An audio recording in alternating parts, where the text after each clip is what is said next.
This is Alka, a boy living in a medieval fantasy world where your level defined everything. The problem is he was stuck at level 1 for years. Even after hunting tons of monsters, he gained 0 XP. He spent his whole life trying, burning through every coin he had, but his level just wouldn't go up. With no other choice, he started collecting monster scraps left behind by other hunters just to scrape together some cash. He got robbed, scammed, humiliated by everyone around him, and nobody would hire him because of his nickname, Corpse Collector.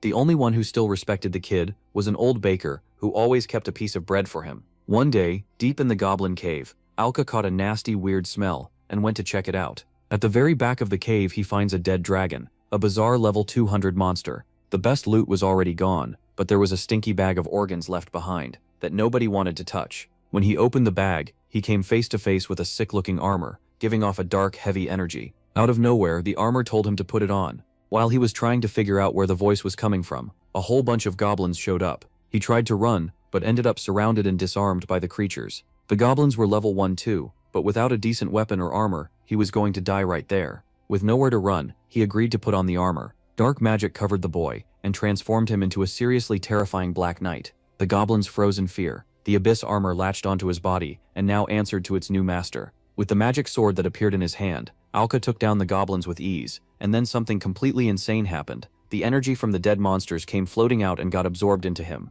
When the fight was over, a notification confirmed what seemed impossible. He had absorbed the enemy's levels and jumped straight to level 6. Alka cried. For the first time in years, he had finally leveled up. Once the emotion passed, he tested his equipment and realized the armor was surprisingly light. Walking through the dead goblins, he feels a heavy presence in the dungeon behind him, and it's not what you guys are thinking. It was just a legendary goblin the size of a titan. The thing was level 35, way stronger than him. Alka tried to block the attack but got sent flying with a single hit. Realizing he couldn't handle the monster alone, he made a smarter call. He started farming level 1 goblins to keep leveling up and get strong enough to face the boss. He swept through the dungeon, wiping out goblin after goblin and stealing all the XP for himself. He reached level 15, but it still wasn't enough.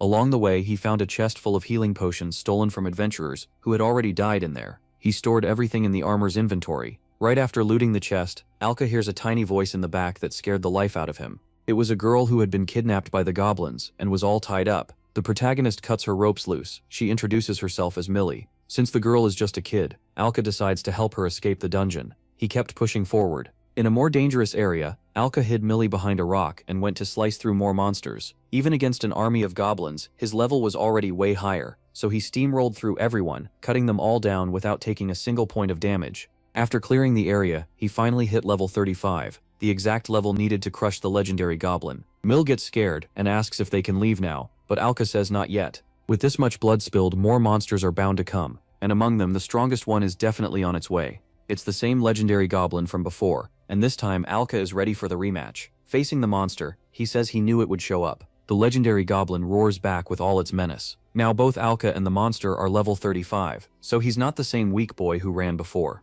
The goblin boss attacks at full power right away. Alka fires back that if it thinks this will be easy, it's badly mistaken. Then he lands a slash across the monster's stomach, dropping it to its knees. As the underlings close in around him, he counts about 10 of them. As long as the legendary goblin is still standing, he knows he can't waste time on the minions. So he yells to the girl he saved to throw him a knife, and not knowing which one to pick, Mill just flings the whole bundle into the air. The knives rain down toward him from the holder. She apologizes over and over, but Alka tells her it's fine. With his speed, he catches 2 and handles the monsters with ease. He snatches more as they fall and starts hurling them back at the goblins. Again and again, he keeps collecting knives and throwing them. With several in hand, he says this really is bad luck, but thanks everyone who came to help their boss. Now the legendary goblin will suffer from the gap between their levels. After wiping out the smaller monsters, he rises to level 45. The goblin, partly recovered from the earlier hit, screams and attacks, but it shouldn't be able to hurt him anymore. At least that's what Alka thinks, until a careless block nearly gets him cut. He can't understand it, but the monster keeps pressing him. It doesn't seem weakened at all by the earlier wound. Then Alka notices the legendary goblin is wearing a strength-boosting bracelet. It's an enchanted item, and even from here he can see the energy coming off it. Since leveling up usually isn't this easy, adventurers use enchanted gear to raise their power as much as they can. Still, Alka never expected a monster to have one too. Even so, the answer is simple: break the bracelet first. He dodges another attack without wasting a second, and even if it won't be easy, he locks in. From here on, he's done holding back. He's going all in, and he'll use the power of the strong to wipe this monster out. Their weapons crash together, but Alka keeps driving forward, and the monster feels it as it digs in just to hold its ground. Even so, it fires back with a side slash that sends him flying. Alka is frustrated, but then remembers the knives he used on the smaller goblins, and quickly gathers them to use against the boss, who blocks with a huge cleaver. Even then, Alka throws another, forcing the monster to block again. That brief distraction is all he needs to close the distance to its face. The goblin reacts fast, but Alka uses its weapon as a step to slip to the side with one of the knives, finally pulling off the move he wanted from the start, hitting the bracelet.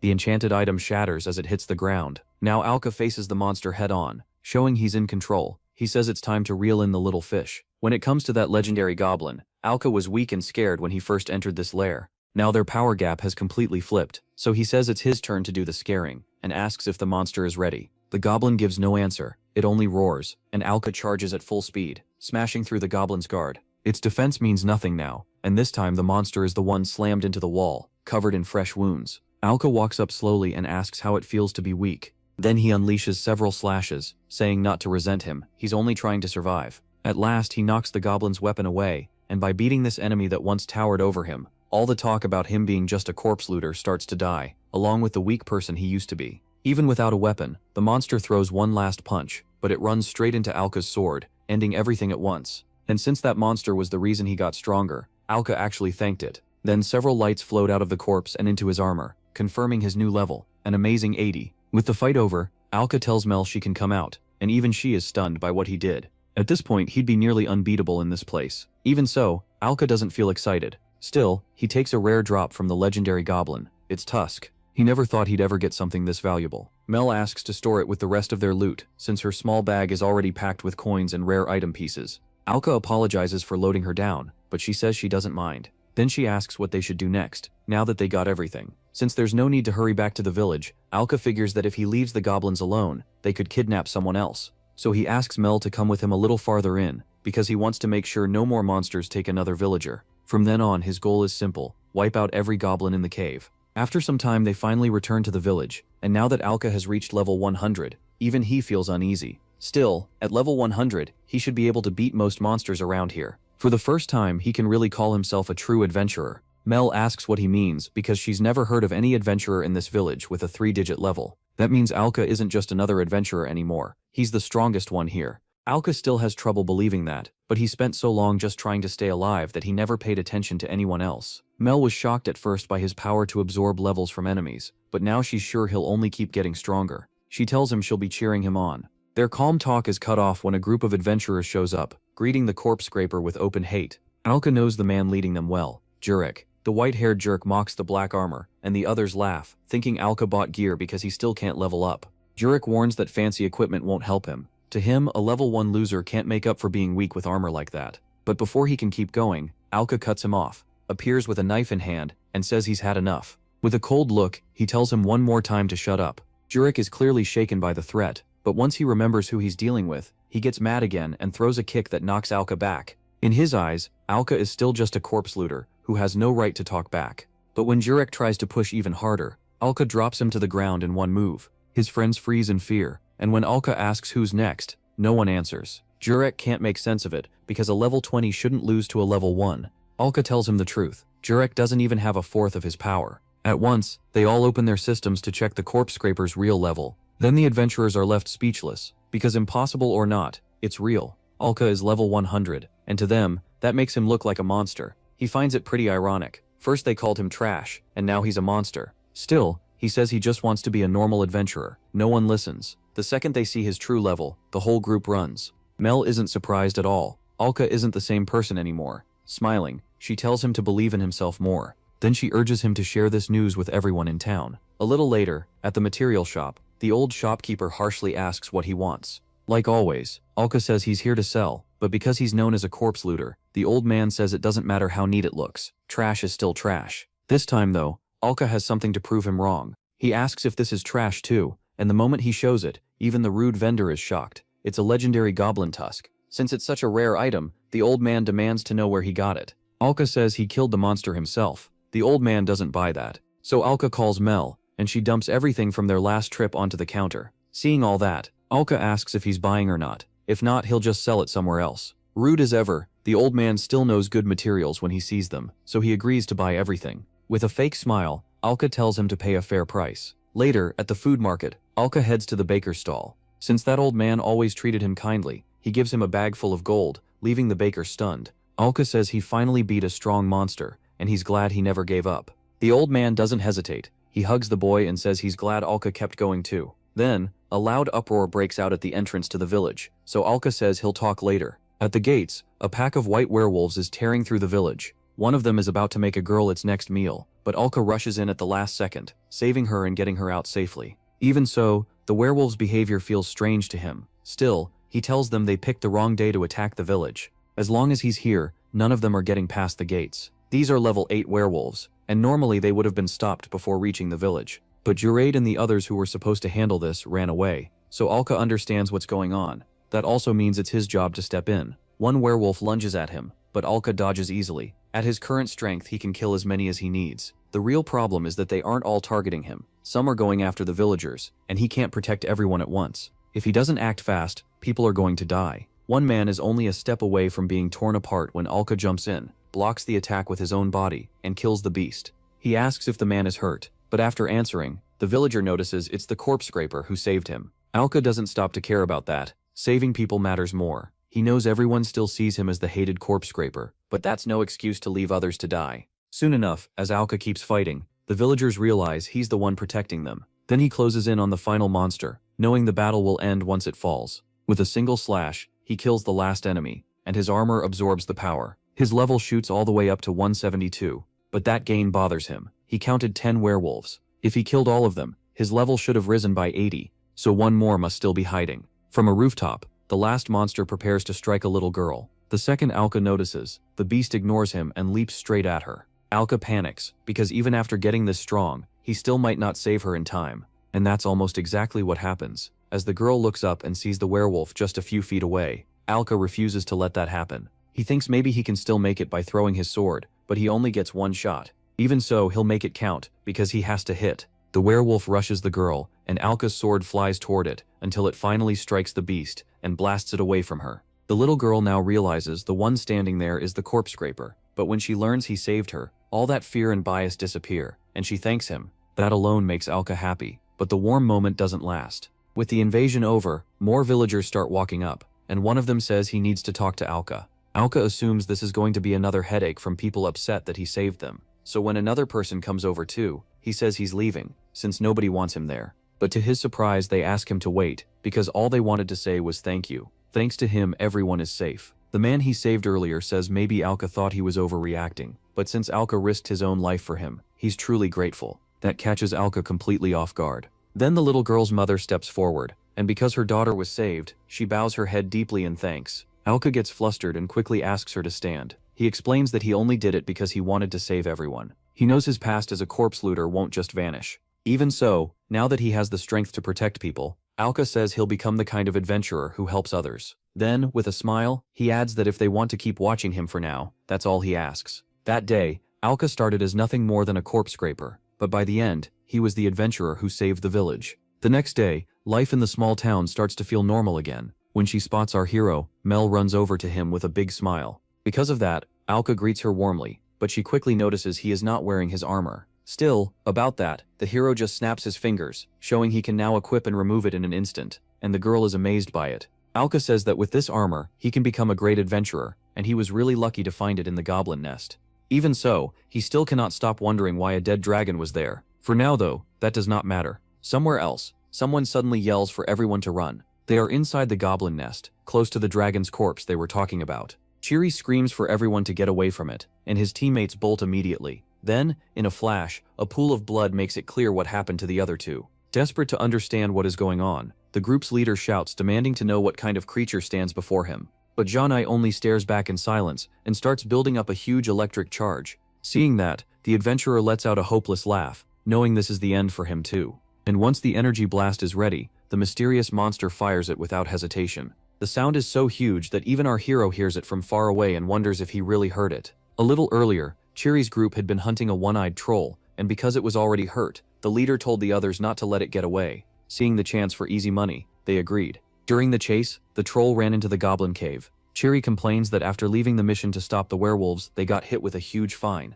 That is why they cannot afford to lose such valuable prey. As the monster crawls deeper inside, shaking from exhaustion, it catches a scent that pulls it toward the center of the cave. That smell leads it to the dragon's rotting body, but for some reason, it does not smell bad to the troll at all. To it, the scent is delicious. Not long after, Cheery and his party follow behind, and he says the troll must be close. Then something suddenly catches him off guard. The smell from the dragon is so awful, it nearly overwhelms everyone there. But the white-haired man notices something even worse. In the middle of the dragon's corpse, the troll they were chasing is tearing into the flesh like a beast. Then the second man in the group realizes something is wrong. After all, something starts coming out from inside the monster, and Cheery instantly knows this is about to turn bad. Following the strange sound, the protagonist realizes he was right. It was not his imagination. There really is something strange in the air, and it all seems to be coming from this place. Then he hears another noise, even louder than before, and his face turns serious. As he goes deeper into the cave, the stench gets worse, and soon he reaches the dragon's corpse.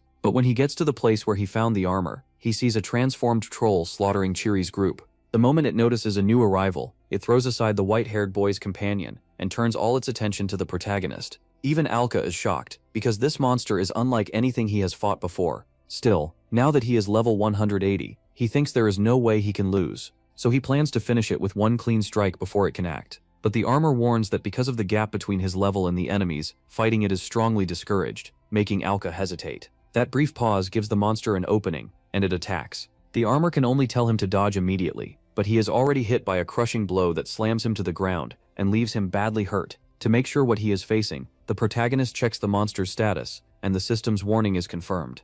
This thing is a fallen variant at level 200. Right away, the armor detects a massive energy buildup in the troll's head. It urges him to dodge at once, but Alka cannot move. The warnings keep repeating as the monster gets closer to firing. Then Alka forces his body with everything he has, because if he stays down now, he will be the next one. This abomination kills. With 10 seconds left before impact, and still unable to move, he starts thinking the worst. Even so, he uses his sword to push himself up to one knee, and with barely a second left, Alka nearly gets back on his feet. But the monster does not wait for him to rise before firing the blast. The attack hurls the protagonist into a wall, and the damage almost knocks him out cold. Luckily for him, after seeing the boy broken on the ground, the monster chooses to leave. Sometime later, Alka finally comes to, asking what just happened. The armor says the creature may have mistaken its owner for dead, and Alka silently thanks his luck. His body is badly damaged, so the system strongly recommends potions. Remembering the ones he took from the goblins, he drinks the first one, and once he can move again, Alka mutters that he should thank them.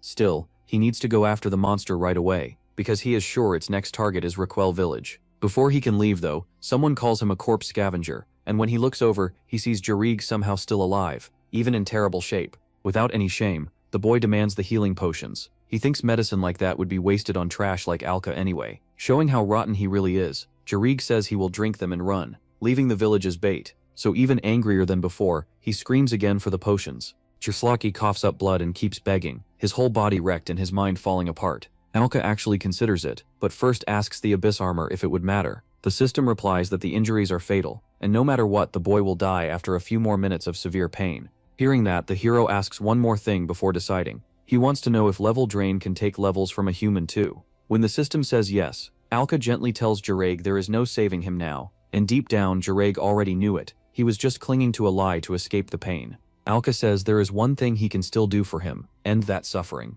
Jarig understands at once and asks to be killed now, with no hesitation. Alka admits he never liked the guy, but it still hurts to say goodbye like this. Even so, he does it, absorbing Jarig's power and reaching level 200. Sometime later, the monster moves through the forest until it spots the edge of the village. It is clearly following its instinct toward humans, but that is when the protagonist catches up to it and slashes its arm, making it roar in pain. Not wasting a second, our hero rushes in at full speed and says he is done losing to it. He attacks again, but this time, the monster blocks smartly. Even so, with his sword aimed at the beast, Alka warns that next time it should finish off its enemy. Because it failed, now they stand at the same level, and done dragging this out, Alka challenges it to fight.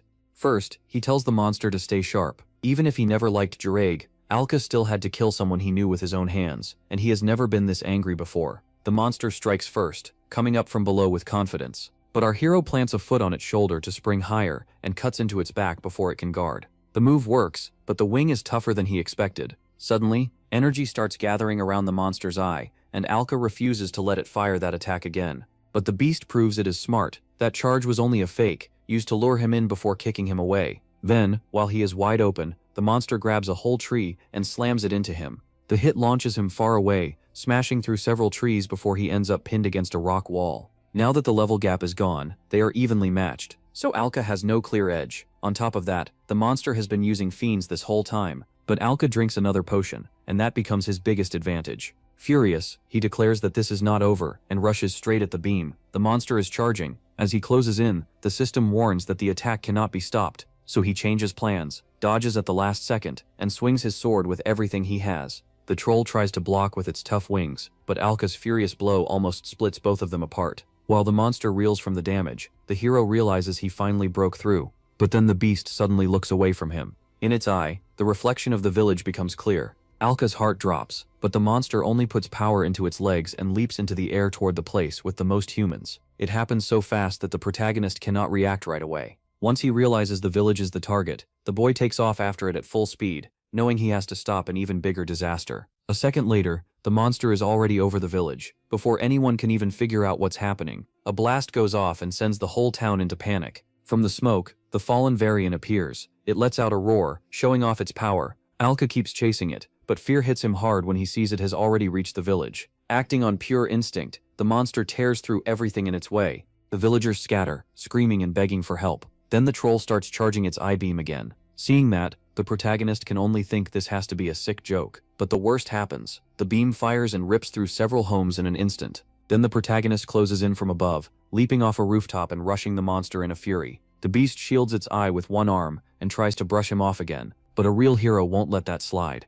He jumps ahead and cuts off its escape, hammering at the fallen variant's guard once more. For a few moments they clash, attack against defense. Still, the protagonist won't back down. He readies another blow and warns that this fight isn't over. He has to save the village no matter what. Using all its strength, the troll gathers power in its eye and launches another beam, even faster than before. This time there is no room to block. At the same time, it snatches the protagonist out of the air and slams him down with a brutal punch. Alka crashes into the village streets with a huge explosion, and the monster finally breaks free to run again. Even so, the hero refuses to stay down. He knows he's the only adventurer strong enough to face this monster, so he forces himself back to his feet. With a grim look, he decides to end this once and for all. A little later, the village baker runs into the variant by pure bad luck but doesn't panic when he sees it. Even as the monster tries to scare him with its roars, the old man stays put. In a village this small, he knows running won't save him, so he chooses to wait right there for some hero to come save him. And that faith pays off, because the protagonist arrives before the monster can do any real damage to him. With a teasing smile, Alka says he's way too clumsy to be called a hero. Still, the old man doesn't care. Alka showed up, and that's what matters. Even so, Alka admits he still doesn't know if he can beat the monster, even with both of them now at the same level. The baker goes to a box and tells him not to think so negatively. Then he tosses the boy a piece of bread and calls it a gift. Looking at it closely, it's the very last bread left from back when the boy was still a corpse scavenger. The old man says things are rough, but still nowhere near as bad as those days. Alka takes a bite and bluntly says the bread tastes awful, but somehow it really does lift his spirits. It gives him courage. He points his sword at the monster and tells it to get ready. They're finishing this now. This time, our hero makes the first move. Using a fake, he acts like he's going for the eye to open up the arm, but the monster suddenly grabs him with its other hand, catching him off guard. Then, without any pause, the beast hurls him away. He flies over the rooftops before crashing to the ground. Now Alka starts to panic, wondering how he can even hurt it. Then he hears someone nearby, and when he turns, he sees a small child. Alka instantly yells for the kid to run, but the child is frozen in panic and can't move. Worse still, the monster's instincts lock onto the weakest human there. In the next instant, it leaps straight at the child, and with a terrifying roar, winds up for a deadly attack. At the very last second, the protagonist jumps in and takes the hit for the child, who even while terrified, manages to get out of the way. Alka isn't so lucky. This time even his defense can't fully stop the blow. He begs the child again to run, more desperately now, because he knows he can't keep this up. As the monster prepares the finishing strike, the hero asks the child to be brave just a little longer. Though his whole body is shaking, the boy gets up, says he'll try, and sprints away without looking back, leaving the protagonist alone with the monster, which now seems pleased. The system warns that the enemy has finished charging its energy, and recommends pulling out of the area immediately. But the hero apologizes to the Abyss armor. This time, he can't follow that advice. Without any delay, the laser fires from the monster's eye and slams into the protagonist, tearing through houses and everything in its path. In the end, he survives by guarding with his sword, but but the force is overwhelming. Even at the same level, the gap in combat skill is still massive, so after taking that much damage, the hero reaches for a potion, but then he realizes he dropped it when he was thrown through the houses. So now he has to go after it. But little by little, his strength keeps slipping away until he sinks into darkness, thinking he failed to protect the village. Even then, one part of him still clings to hope that he can get back up and keep fighting. So Alka desperately begs in his mind for anyone to help him, and somehow, the last potion is suddenly poured into his mouth. When the boy wakes up, he sees a girl standing right in front of him. Alka quickly sits up and asks who she is. The girl answers honestly and introduces herself as Lily, just a village girl who wants to protect the home she grew up in and loves. Their calm moment doesn't last, because a terrifying sound from the monster reminds the hero he has to get back to the fight. Before that, she says she's been watching him risk everything for the village, and knowing he still cares about this place makes her really happy. Then she holds out her hand and says they should run for now. Of course, the hero refuses. He's the only one who can beat the monster. But she says there's a reason to run. If he falls, then no one in the whole village will be left to save.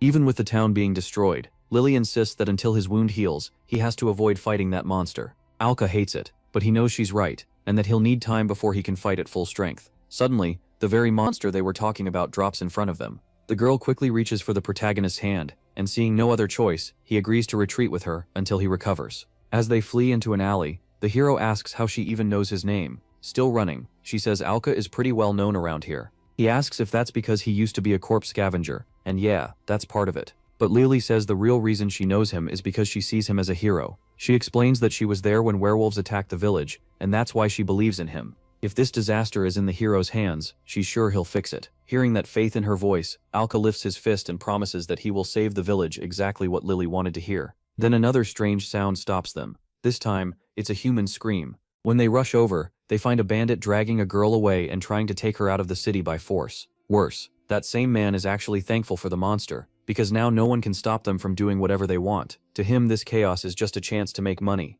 The protagonist watches in disgust, sickened by people using the disaster to get what they want. Lily feels the same, but then something startles her. Just as the hero starts to speak, he notices that one of the men spotted her from behind and grabbed her. In an instant, the girl he just saved becomes the bandit's hostage. With a cold voice, the bald man says, if the boy wants her unharmed, he'll do exactly as told. First, he has to walk over to the carriage ahead. The hero agrees, but once he gets there, he's kicked down. That even throws the bandit leader off for a second. He had already said they didn't need a man, but then he notices the pretty girl they caught too. After looking her over, he grins in a gross way because he knows she could sell for a high price. Disgusted by that, the protagonist asks if the leader has no conscience at all at a time like this. The bandit doesn't hesitate. He says he doesn't. They came to rob the village from the start, so he tells the hero they should be grateful the bandits weren't the ones killing the townspeople. That sends the protagonist into a rage, and he wants to wipe this trash out as fast as possible. The leader notices the anger on his face and steps closer, asking if he's an adventurer. Then he leans in and whispers that this must be humiliating because no matter how strong he is, right now he can't do a thing. With that, the group gets ready to leave, and the leader tells the bald man to keep a close eye on the girl. If the adventurer tries anything, it'll be trouble. Alka hears all of it, and knows he only needs one opening. So he waits for the right moment to save her, until someone suddenly appears behind the kidnapper, with a knife. Right away the bandit shouts for his partner to dodge, and then it's revealed that the attacker is actually Mia. Since the bald man was warned in time, he slips away easily without releasing the hostage, making the girl slam face first into the ground. The bald bandit sneers that she can't beat him and should know the gap between them, but to his surprise, she says that's fine. That only makes him more confused, because right behind him, someone else is already stepping in. In an instant, Alka closes the distance and lands a full-force punch, before the big guy can even react. The bald man goes down, and Lila is finally free. She drops straight into Alka's arms. Seeing this, the bandit leader orders everyone in at once, and screams for them to kill the hero before he causes more trouble. Soon they all surround the boy. The leader asks if Alka is really sure about this, warning that he won't go easy on him. When Alka stays silent, the gunslinger takes it as fear. With no reply from him, the bandits rush in to finish him. Then Alka remembers what the bald man said before he lost. He claimed you need to understand the gap in strength before deciding to fight. That makes this pretty ironic, because the bandit leader picked a fight he had no chance of winning. Right after that, Alka unleashes a massive level absorption. When only the leader remained among the bandits, panic set in. This was way beyond a normal adventurer. Then Alka makes sure to confirm it, especially since he's already level 200. In one last desperate move, the bandit pulls his sword and charges in wildly. But Alka cuts him down with a single swing of his sword. After absorbing his power too, the armor's owner reaches level 250. The system then announces that he has reached the highest level a human can have. After beating the bandit, Alka thinks over what he just heard. He asks if level 250 is really the limit, and the system says yes. He'd never heard of an adventurer reaching a level that high, but he also never thought there was a cap. Still, now that it's all over, Lydia throws herself at her savior, thanking him for saving her, but Alka refuses to take the credit. To him, this was the least he could do after the potion she gave him earlier. If he hadn't taken it in time, he knows he would have died. Even so, Lydia stays happy because to her, Alka is her hero. But with that praise and the bandits lying dead around them, Alka can't accept it. He still sees himself as immature. If he had spared those bandits, they would have just attacked another village. That's why he says he used the sword because he saw no better choice. Lydia answers that he isn't wrong. When he asks what she means, she says it again even more firmly. If Alka hadn't used that sword, everyone would be dead. So she tells him to be prouder of himself. With a gentle look, she says she won't let him put himself down. After hearing all that, Alka thanks her and says it's a relief to hear. That finally helps him regain his confidence. Just then, Mull shows up and says she got all the trapped people out safely. As a reward, he gives her a pat on the head, and that makes her beam. She really wanted to help, because standing by and leaving everything to Alka was never something she could do. So now she calls to him and asks to fight by his side until the end. But since the bandits are already gone, Alka tells her that won't be needed, which catches her off guard. A few seconds later, while the monster keeps destroying everything, Alka tells the girls to get as far away as they can. Especially now, because at level 250, the system says he can easily overpower the monster. After growing this strong, he's finally ready to go back to the fight, and before he even has to run there, the monster appears on its own, dropping from the sky. Its landing alone sends out a huge blast of wind, strong enough to shake the girls, though Alka doesn't budge. Even so, he says he's ready, and then once more tells the two of them to run, because he's ending this now. The girls agree and run off together, hand in hand. Now alone with the monster, Alka apologizes for running from it before, but says he won't run again. It's time to finish this fight. The variant roars to show its dominance, but Alka doesn't flinch this time. Instead, he charges straight at it. At first, he couldn't even use a sword because of how weak he was. Then he finally got to hold a real blade in good shape, and later began using it to protect the people around him. In this moment, Alka remembers fighting the wolves, and also the time he had to kill Jurig. He remembers the villagers too, people waiting to be saved while still fighting to survive. So Alka says he'll carry everyone's hopes by continuing to wield this sword. With overwhelming presence, he says the monster should feel honored. It's reached the end of its growth. After all, this variant will be the first enemy to feel humanity's full strength. Filled with anger as always, the monster clenches its fists and rushes in to kill the adventurer once and for all. But now it's knocked back the moment it tries to attack. Alka calmly says that kind of move won't work anymore, then drives a punch into its chest. As the beast is sent flying, he gets above it and follows with another blow, this time using gravity to add even more force. Of course, that show of power kicks up a massive cloud of dust. Then the monster gathers energy in its eye for a last resort. This time, the variant puts everything into its light beam. The system detects the energy building up, and it's several times stronger than before. But instead of dodging, Alka says he'll stand there until the monster gives up. From close range, the variant fires its strongest beam, and Alka gets ready to take it head-on. To him, it doesn't matter how hard the beast tries, and that becomes clear when a barrier forms and blocks the attack. With a 50-level difference, Alka knows there's no chance he'll lose now. Amid the ruins of what used to be a peaceful village, the two powerhouses face off. Acting on instinct, the variant roars and tries to overwhelm him again. But when it feels Alka's aura, something changes. It looks scared. At first, the monster used its greatest power to crush this village. Now it's about to be crushed by a force even greater. For Alka, who's already been through so much, that kind of thing isn't strange anymore in this world. In the blink of an eye, he flies right in front of the monster and presses the attack openly. The beast throws a punch to stop him, but Alka slips past it and smashes the variant's head, dropping it to the ground in a daze. Even while down, it keeps fighting by charging a fast laser and firing it at him. Alka faces it with almost bored eyes now, tired of the beast repeating the same trick. Since that's how it wants to be, he says he'll show it what real despair looks like. Once again, Alka takes the attack head-on, and this time barely puts in any effort. The monster keeps blasting its power until it finally wears itself out,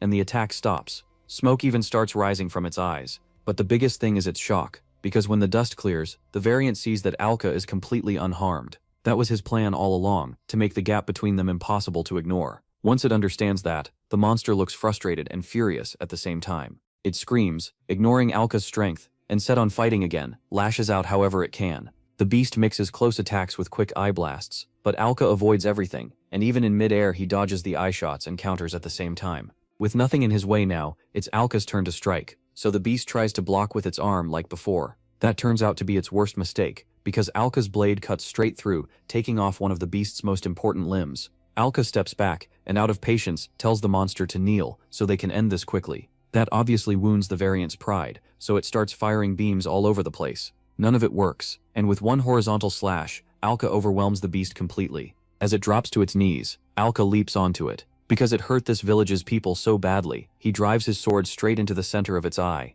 And just like that, the beast that once seemed unbeatable is defeated. After this new victory, the system tries to absorb its levels, but can't, since Alka has already hit the level cap. So instead, it unlocks new Ibis Arnor functions, including level conversion, letting him reach even greater power. The next day, after the variant's defeat, the people are already hard at work rebuilding the city. One person calls for wood from up on a roof, and a helper says he'll bring it right away, but then someone trips over a rock and is about to fall, until Alka suddenly catches him from behind. So the villager looks at his savior in surprise, then quickly thanks the hero of the village. A little later, when things calm down some, Alka asks what this level conversion actually is. The system explains that he can trade levels to gain new epic skills. It also says epic skills are rare techniques with many different uses, like boosting movement speed or raising fire resistance, very useful tools for adventurers. Normally people get these skills much earlier while leveling up, but since our hero couldn't gain any experience, he never got those skills. So even though he already hit the level cap, he had no epic skills to show for it.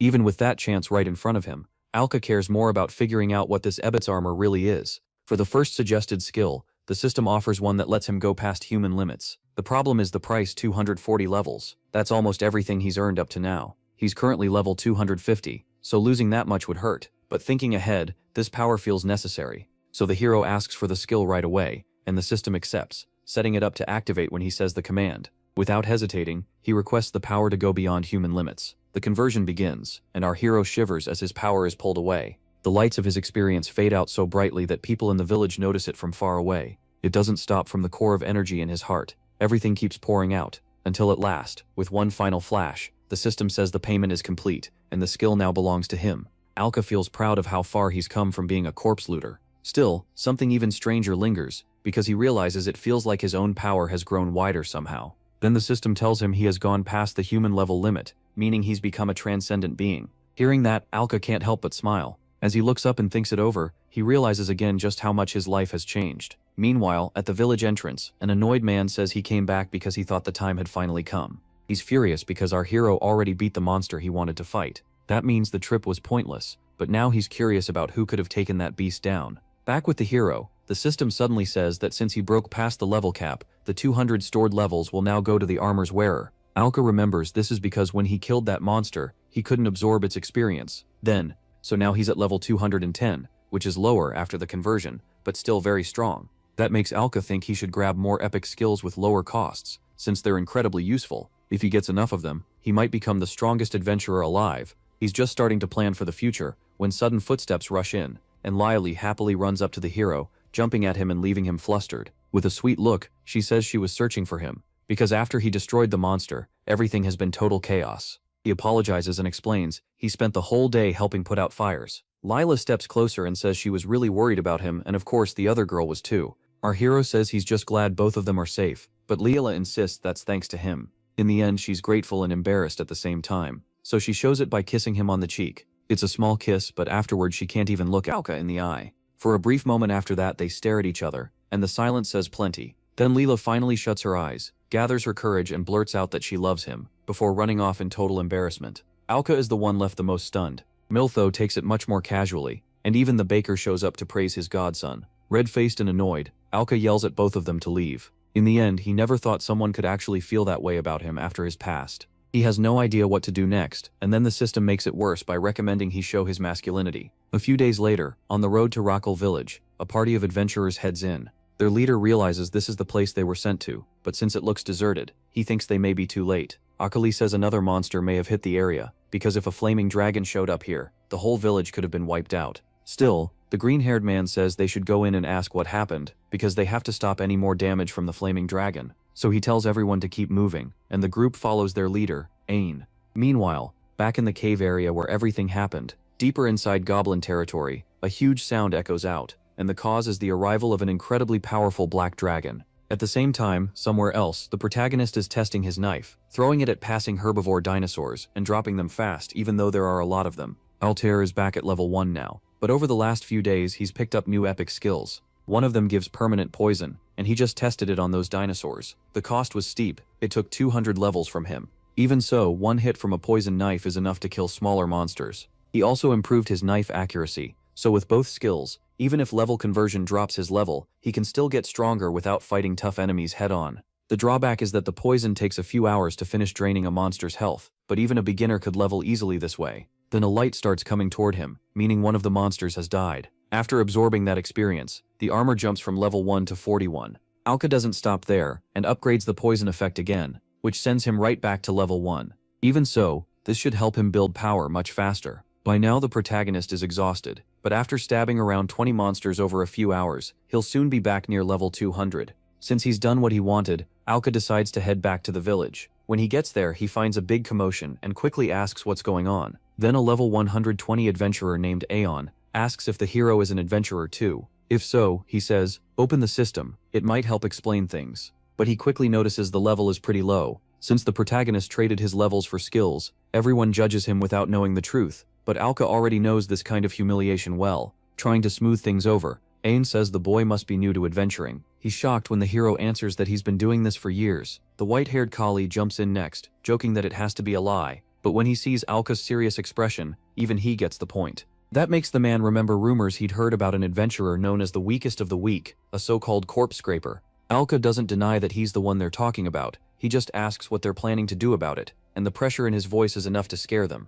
Not wanting a fight, Alishan explains they're here on a guild subjugation mission. Recently they spotted a strange monster in this area, and when Alka asks which one, Alishan says it's a black dragon called the Flaming Dragon, over level 150. That's why he warns it will take more than a handful of adventurers to bring it down. To deal with it, they've formed a team made up of epic skill users. So the leader tells the boy not to worry, and since they still haven't introduced themselves, the two trade names with a handshake. Alka thinks that if the monster is really only level 150, he could beat it alone. Still, since it's a black dragon, he wonders if it has something to do with the body in the goblin cave. Just then, one of the adventurers comes running over, calling for the leader. Once he catches his breath, he urgently reports that the escort team has found the flaming dragon. That group is in an even worse spot, because there are so few of them. Those regular adventurers are finding out just how terrifying a flaming black dragon really is. The messenger adds that the scouting team is leading the dragon toward the prairie right now. Aejon immediately says they're moving out, and after alerting everyone, the leader orders the adventurers to get ready for battle, and the whole team answers with a cheer.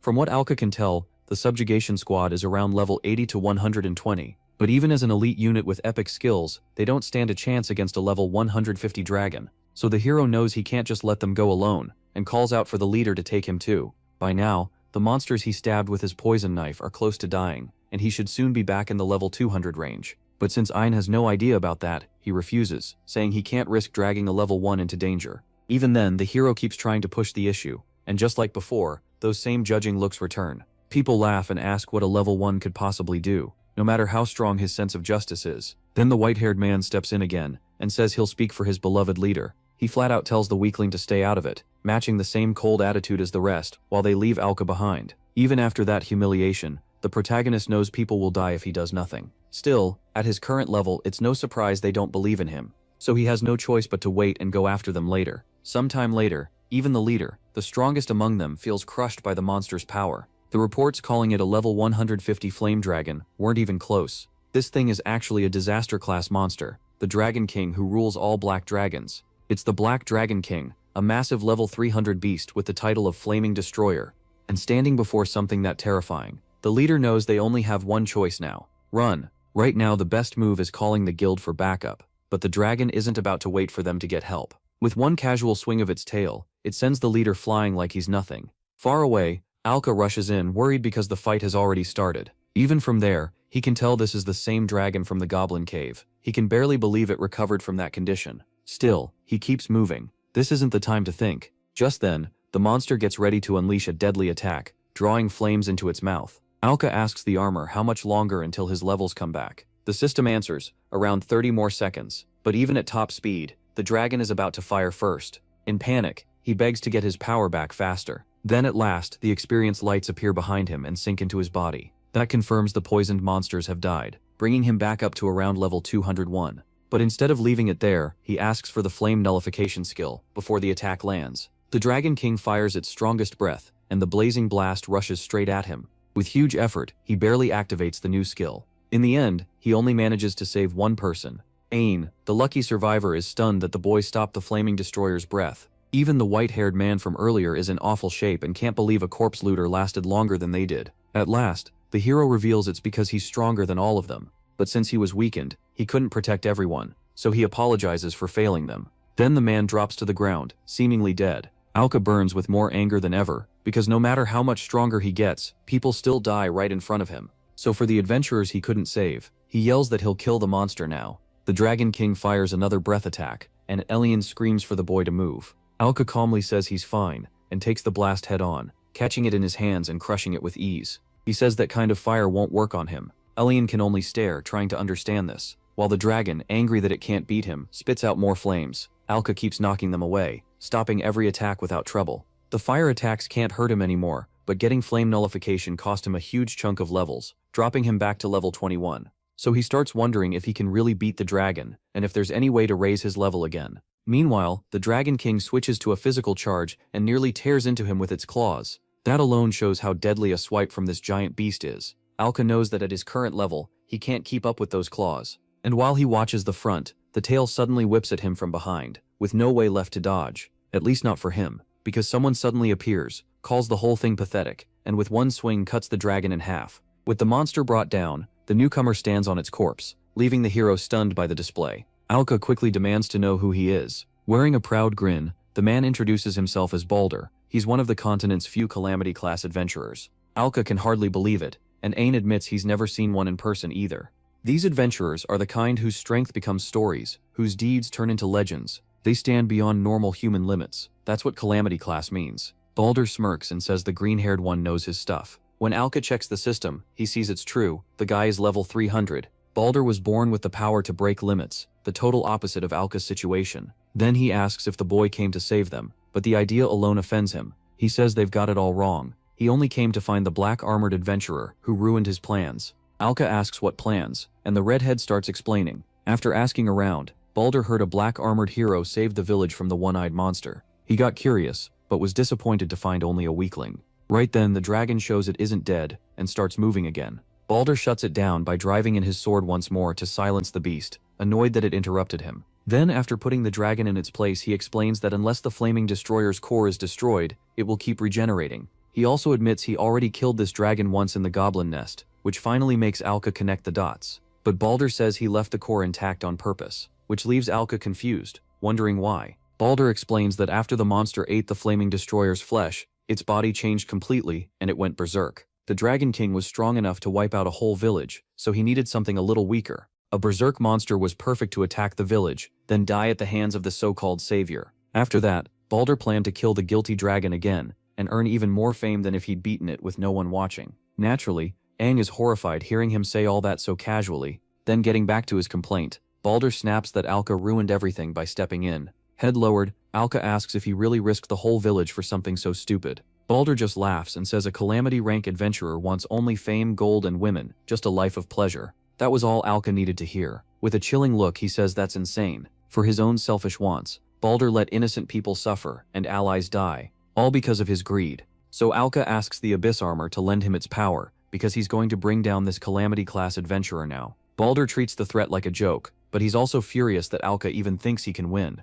To prove the gap between them, he releases a crushing aura. Alka knows the man is level 300, and realizes that fighting him head-on at level 21 would get him destroyed. But behind Balder, the Dragon King's crystal core gives him one chance. It's already close to breaking, so if he can destroy it and absorb the flaming destroyer's levels, he might win. So he asks if there's any skill that can break the core from a distance. The system begins searching, but it takes a few seconds. Before it's done, the Calamity-class adventurer leaps at him, ready to finish the fight. The hit lands before Alka can react, sending both him and Ain flying. Still, Alka takes the worst of it, dragged across the ground by the sheer force. Now he understands what a Calamity-class adventurer really is. Balder clicks his tongue and says it's a shame he missed, but next time he won't. At this rate, Alka's defeat looks certain. Then the system finishes its search, and offers a skill called Micro-Explosive Weapon. It makes the weapon itself explode, and it costs 20 points. Alka asks what he's supposed to do with that. Blowing up his sword from far away won't destroy the core, and using his main weapon is too risky, so he keeps thinking about another option.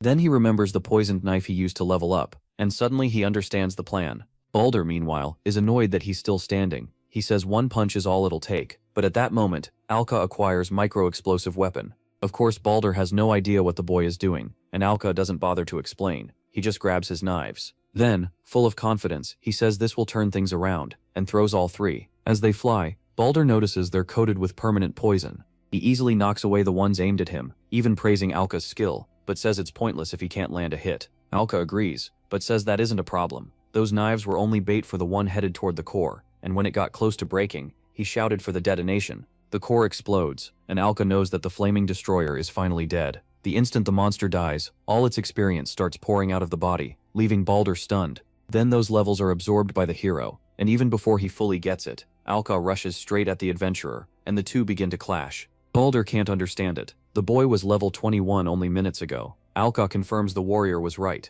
but only before. Now he's level 301. That realization makes Balder furious, because he finally understands how Alka beat the one-eyed monster. It was all because of this strange power the hero has, and in a rage, Balder strikes hard, sending Alka flying. The redhead warns him not to get cocky. Elite of one level won't be enough to beat the experience of an adventurer like him, a true Calamity class fighter. Then he attacks again. Balder smashes the ground where the hero was standing, but his eyes widen when he looks again. The hero uses that force to spin back in and bring down a heavy overhead strike, blasting the area apart again. Alka yells, asking what Balder meant about having more experience, and blocks the adventurer's blade. Getting ready to hit back, he says a sword dirtied by greed can never beat him. He proves it by slashing Balder over and over, until Balder finally snaps. Wrapped in a stronger aura than before, Balder mocks the nerve of the boy in black armor for yelling at him. Then, burning with anger, he just tells Alka to shut up. As he activates his epic skill, the manifestation of the tyrannic god bursts out. While roaring and pouring out aura,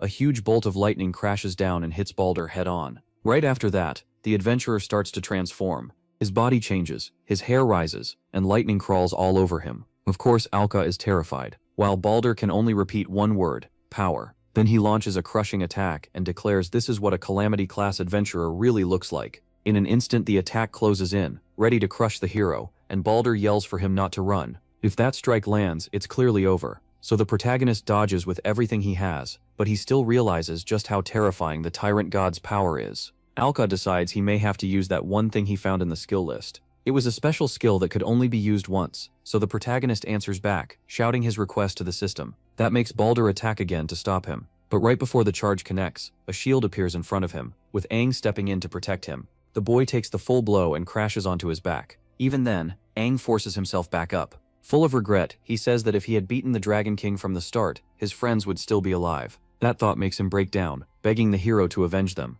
Seeing how sincere he is, Alka agrees. At last, the hero asks for the skill, and this time he chooses the curse of the black armor. Meanwhile, Balder keeps attacking without pause, still yelling for Alka to be quiet. As that huge energy closes in, the system warns that the skill can only be used once, and asks for confirmation. The hero says yes. The request goes through, and the price is 1 level, plus an optional extra level cost. While blocking attacks, the protagonist tells the system to add the extra level cost. He offers all 300 levels he has to get the skill, and the system accepts. The level conversion happens instantly. It feels almost heavenly, and Aang, watching without understanding, asks who the protagonist even is. Naturally, after the conversion, the hero drops back to level 1. Balder wants to know what he just did, but the moment he checks the hero's status window, he bursts out laughing. The boy is really back to level 1. Balder assumes this is the limit of the hero's power, and charges in, sure he's about to kill him. But he couldn't be more wrong, because the hero's plan was to drag Balder down with him. Right then, the curse of the black armor activates. Balder is shocked when a dark energy suddenly pours out of Alka.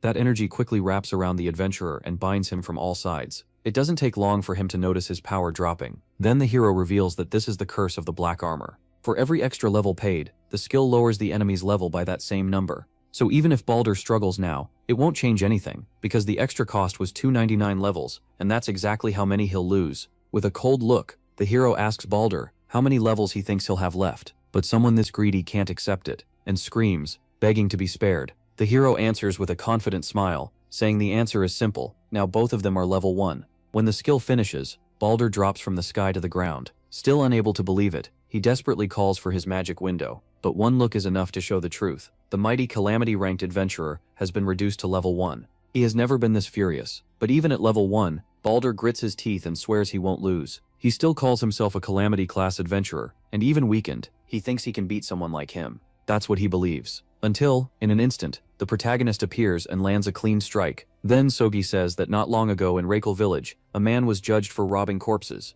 That man was born unable to gain experience and could never level up. Still, none of this makes sense to Balder. He yells for Alka not to toy with him, and swings his sword, forcing the hero back.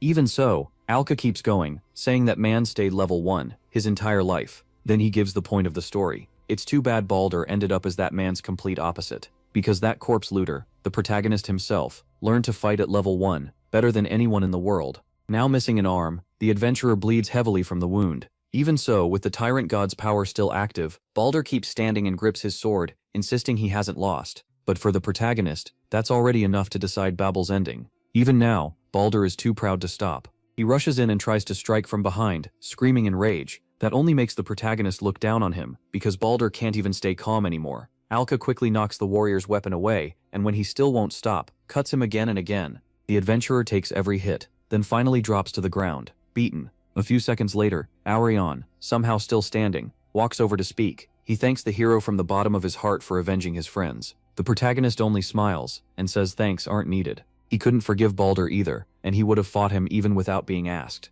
Then Alka turns serious again, because this still isn't over. Using the last of his strength, Balder calls out to the boy in black armor. He admits he's lost both his arm and his power as a calamity-class adventurer. Even so, he warns that others just as strong will hear about this soon. If he suddenly vanishes, the other calamity-class adventurers will come looking for answers. They're all difficult people, and Balder makes sure to warn him that someone else will come in his place. Sooner or later, he says, it will be over for the protagonist. Alka answers that if another calamity-class adventurer wants to fight him, then he'll beat every single one who comes. Balder laughs and tells him to hold on to that confidence. But by now, he's lost too much blood. Something starts glowing, and the adventurer says his goodbye. En shouts that it's a teleport item, and the hero sprints forward to stop his escape. But Balder warns that if the boy doesn't die first, then next time they meet, he'll be the one who wins. Before the protagonist can reach him, the adventurer is teleported high into the sky. In the end, he gets away, so En shouts asking what they should do since Balder might attack again. The hero says it's fine to let him go, because even if he comes back someday, Alka is sure he won't lose. That helps calm Atian down a little. Still, one thing remains true. A lot of people died that day. Atian says he'll have to report everything to the city he came from. Then to the adventurer's surprise, the protagonist apologizes and says he has a favor to ask. Atian asks if Alka is really sure about this, but the protagonist says he's already made up his mind. That leaves both of them looking relieved, because the hero now plans to leave the village. A moment earlier, when he asked for a favor, Ein wondered what someone that strong could possibly want. He never expected the request would be a trip to another city. Truthfully, the hero wanted to keep being an adventurer here. But after what happened, those calamity-class adventurers are watching him now. Alka fears someone like Balder could come again, and he doesn't want his hometown dragged into this again. Since he understands that, the green-haired boy agrees to help.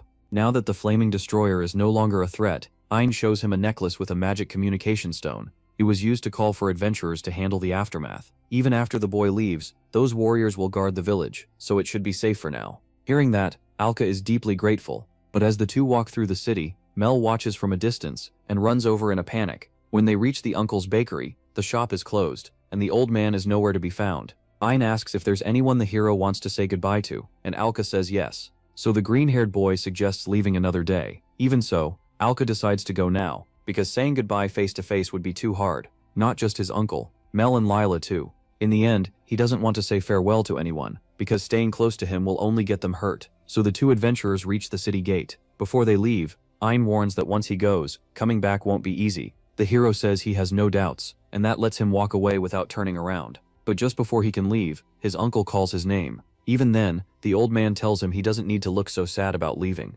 He heard the boy was getting ready for a trip, so he baked some bread for him. So his uncle gives him the bread. Alka keeps apologizing for trying to leave the village without a word, but the old man just asks him to smile, looking truly happy. He knows Alka must have a good reason for leaving. After all, he has watched Alka's life as an adventurer from the very start. So all he wants is to see the boy off with a smile. Once Alka understands what he means, he smiles back and says goodbye with real warmth. A few minutes after leaving the village, Ein says the old man is a good person, and Alka agrees. Then Alka breaks off a piece of bread and eats it quietly, making Ein ask how it tastes. With a nostalgic smile, Alka says it's delicious. That makes both of them feel a little better. Then Ein says they're heading to the city where his guild is based, the southern administrative city, Dakaramu. As they get close to Dakaramu, Mel tells Leela what happened, but by then Alka has already left Reykjavik behind. Near Dakaramu, a group of goblins led by a level 5-1 attacks a wagon. Ein panics the second he sees the market cart under attack. Alka hands him the bread bag for a moment and says this is exactly what he needed.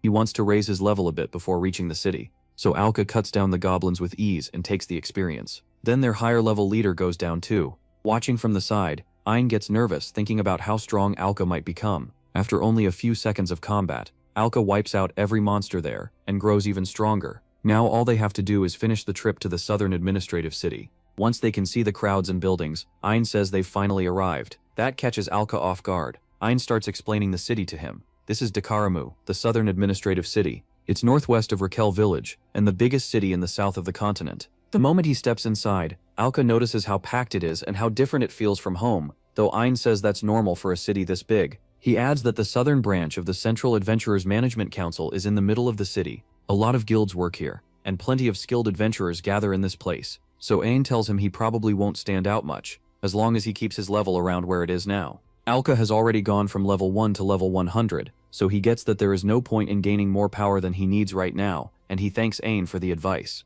On the way here, Alka had been trying to level up as much as he could, but Ein warned him not to push it too far. If he walked into the city with a crazy high level, he'd draw attention fast. For example, showing up at level 300 would make all of Dakaramu talk about a new Calamity class adventurer, and once that happens, other monsters just as strong would notice him too. Worse, if people learn he beat Balder, he might get dragged into a fight right in the city. A lot of Calamity class adventurers are trouble anyway, so staying unnoticed is safer. To make his point, Ein looks at a scared little bunny left near the goblin fight. He says adventurers aren't supposed to fight each other. Then, gently calling the bunny over for a hug, he says their real job is to protect the peace. Seeing that, Alka realizes Ein is the kind of adventurer he can truly respect. Too many adventurers chase money and fame, like Balder did. That's why Alka hopes he can become someone like Ein one day. A high level alone isn't enough. He wants the same sense of justice too. After that, Alka asks where they're going next. Ein apologizes for forgetting to mention it, and says they're heading to the Central Management Council to report the Dragon King case.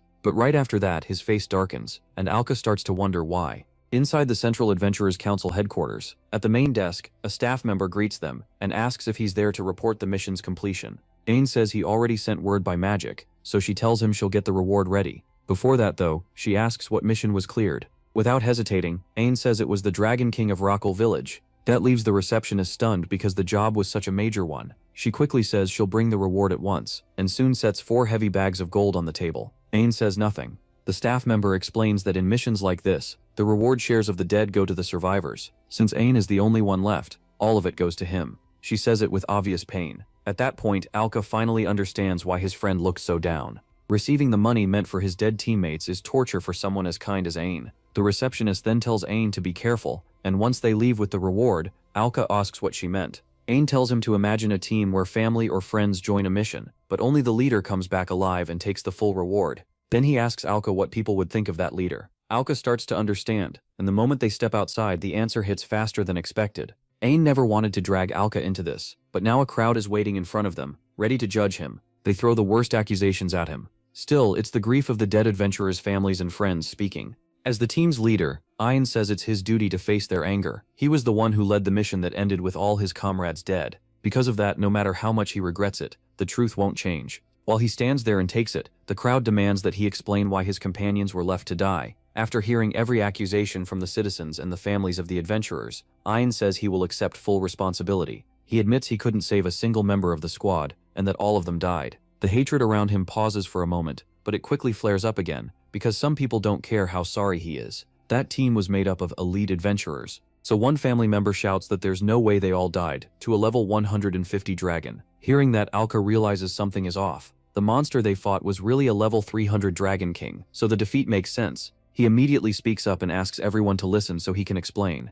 But Ein only thanks him for trying to help, and keeps taking the blame for his friends' deaths. He believes that if they had pulled back at once and evacuated with the villagers, things might have turned out differently. Alka tries to argue, but Ein won't hear it. Then someone steps in and says that's all nonsense. In his eyes, the leader let the others die on purpose so he could keep the whole reward. That finally pushes Alka forward, and he yells that Ein would never do that. Ein is shocked. The man snaps back, telling Alka to stay quiet because nobody wants to hear a foreigner speak. Alka fires back that he isn't some outsider. He's an adventurer who fought beside Ein against the Flame Destroyer, a level 300 monster. That makes even the grieving families hesitate, because if that's true, surviving at all is a miracle. The man still says it's nonsense, but after checking Alka's status, he realizes the boy is actually as strong as he is. Annoyed, he asks what kind of miracle a level 110 could possibly pull off against a level 300 monster. Alka says he has plenty. The man laughs, then turns serious and orders him to move aside. Alka refuses. The tension spikes at once, and the two clash.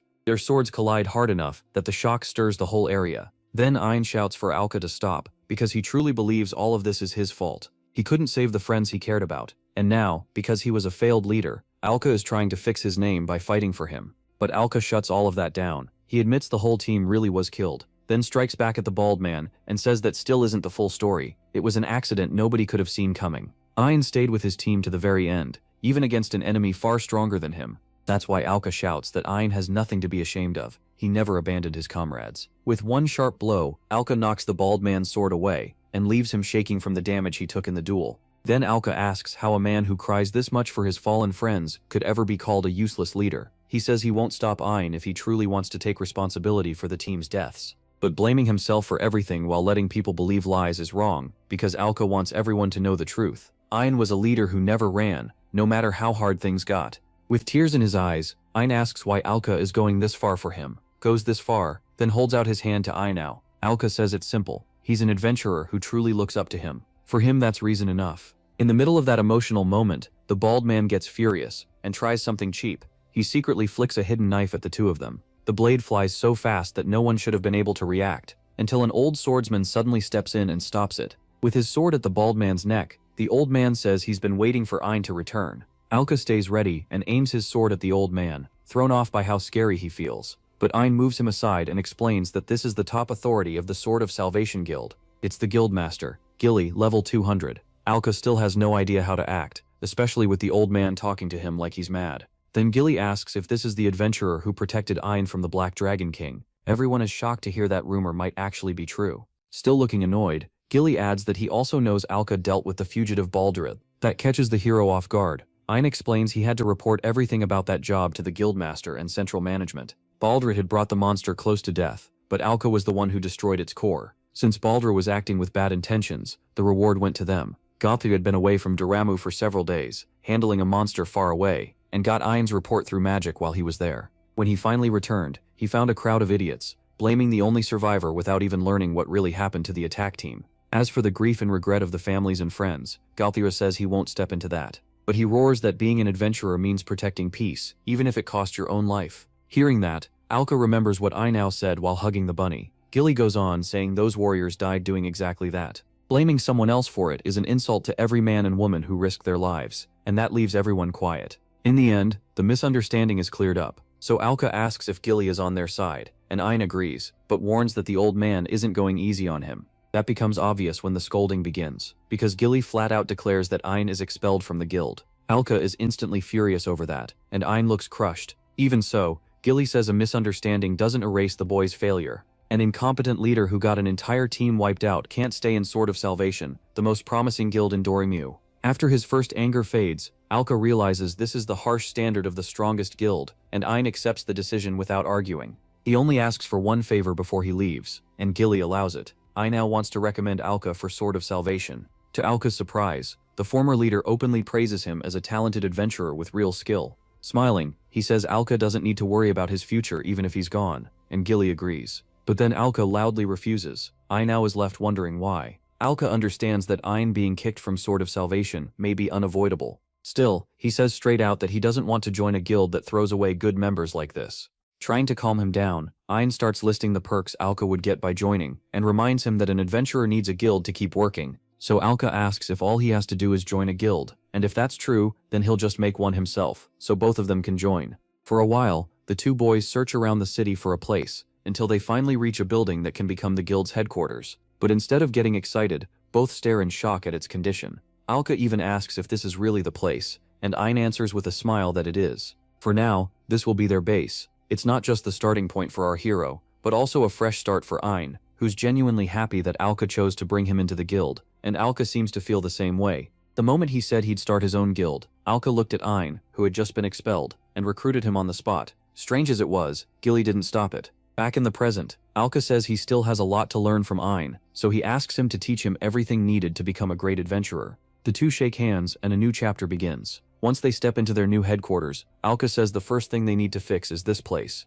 Ein reminds him it isn't even official yet, and they don't have any money either. He's already thankful they kept a small part of the reward. Most of the money from defeating the Flame Destroyer was given to the families of the dead adventurers, which had apparently been Ein's plan from the start when he went to collect it. That leaves the two with only a few gold coins. When Alka opens a cabinet, a huge cloud of dust bursts out around him, making him cough while Ein laughs. So Alka realizes something else comes first. He grabs a mop and a bucket of water, and the boys get ready to clean. Even for a simple job, they take it seriously. Ein tells Alka to be careful, but he's too late. Alka slips on the wet floor and lands flat on his back, with the mop smacking him on the head. Even then, Alka just laughs at his own bad luck. After all, as long as he can use level draining, all he really has to do is fight. And honestly, a day like this doesn't seem so bad to him. Just then, two people arrive outside the guild, and suddenly swing open the gate while asking to come in, leaving both boys confused. To their surprise, it's the girls from Rykale village, Mill and Lila. Mill yells asking how Alka could leave them behind, and Lila backs her up. The two girls press him for an explanation. Elsewhere, during the day, knights run in a panic because of an emergency. As they near the castle entrance, they shout for anyone who can help to rush to the west gate. One warrior even calls for the city guards, which leaves them confused, but the threat was already real, because a terrifying monster had appeared at the west gate with an army behind it. The creature looked a lot like a spider, and right in front of the guards, a local fighter who had been caught by the beast cries and begs for help, only to be killed on the spot and then eaten, the awful sounds alone terrifying the soldiers. That was the monster's first show of power, and with a roar from something bigger than the walls, it was clear this was only the start. Back at the new guild headquarters, the girls again demand to know why Alka left without saying anything. They want the full story. Alka starts trying to think of a good excuse, but then a knock at the door pulls everyone's attention away. It's an urgent warning about the giant monster at the west gate. A desperate warrior is calling for every free adventurer to come help.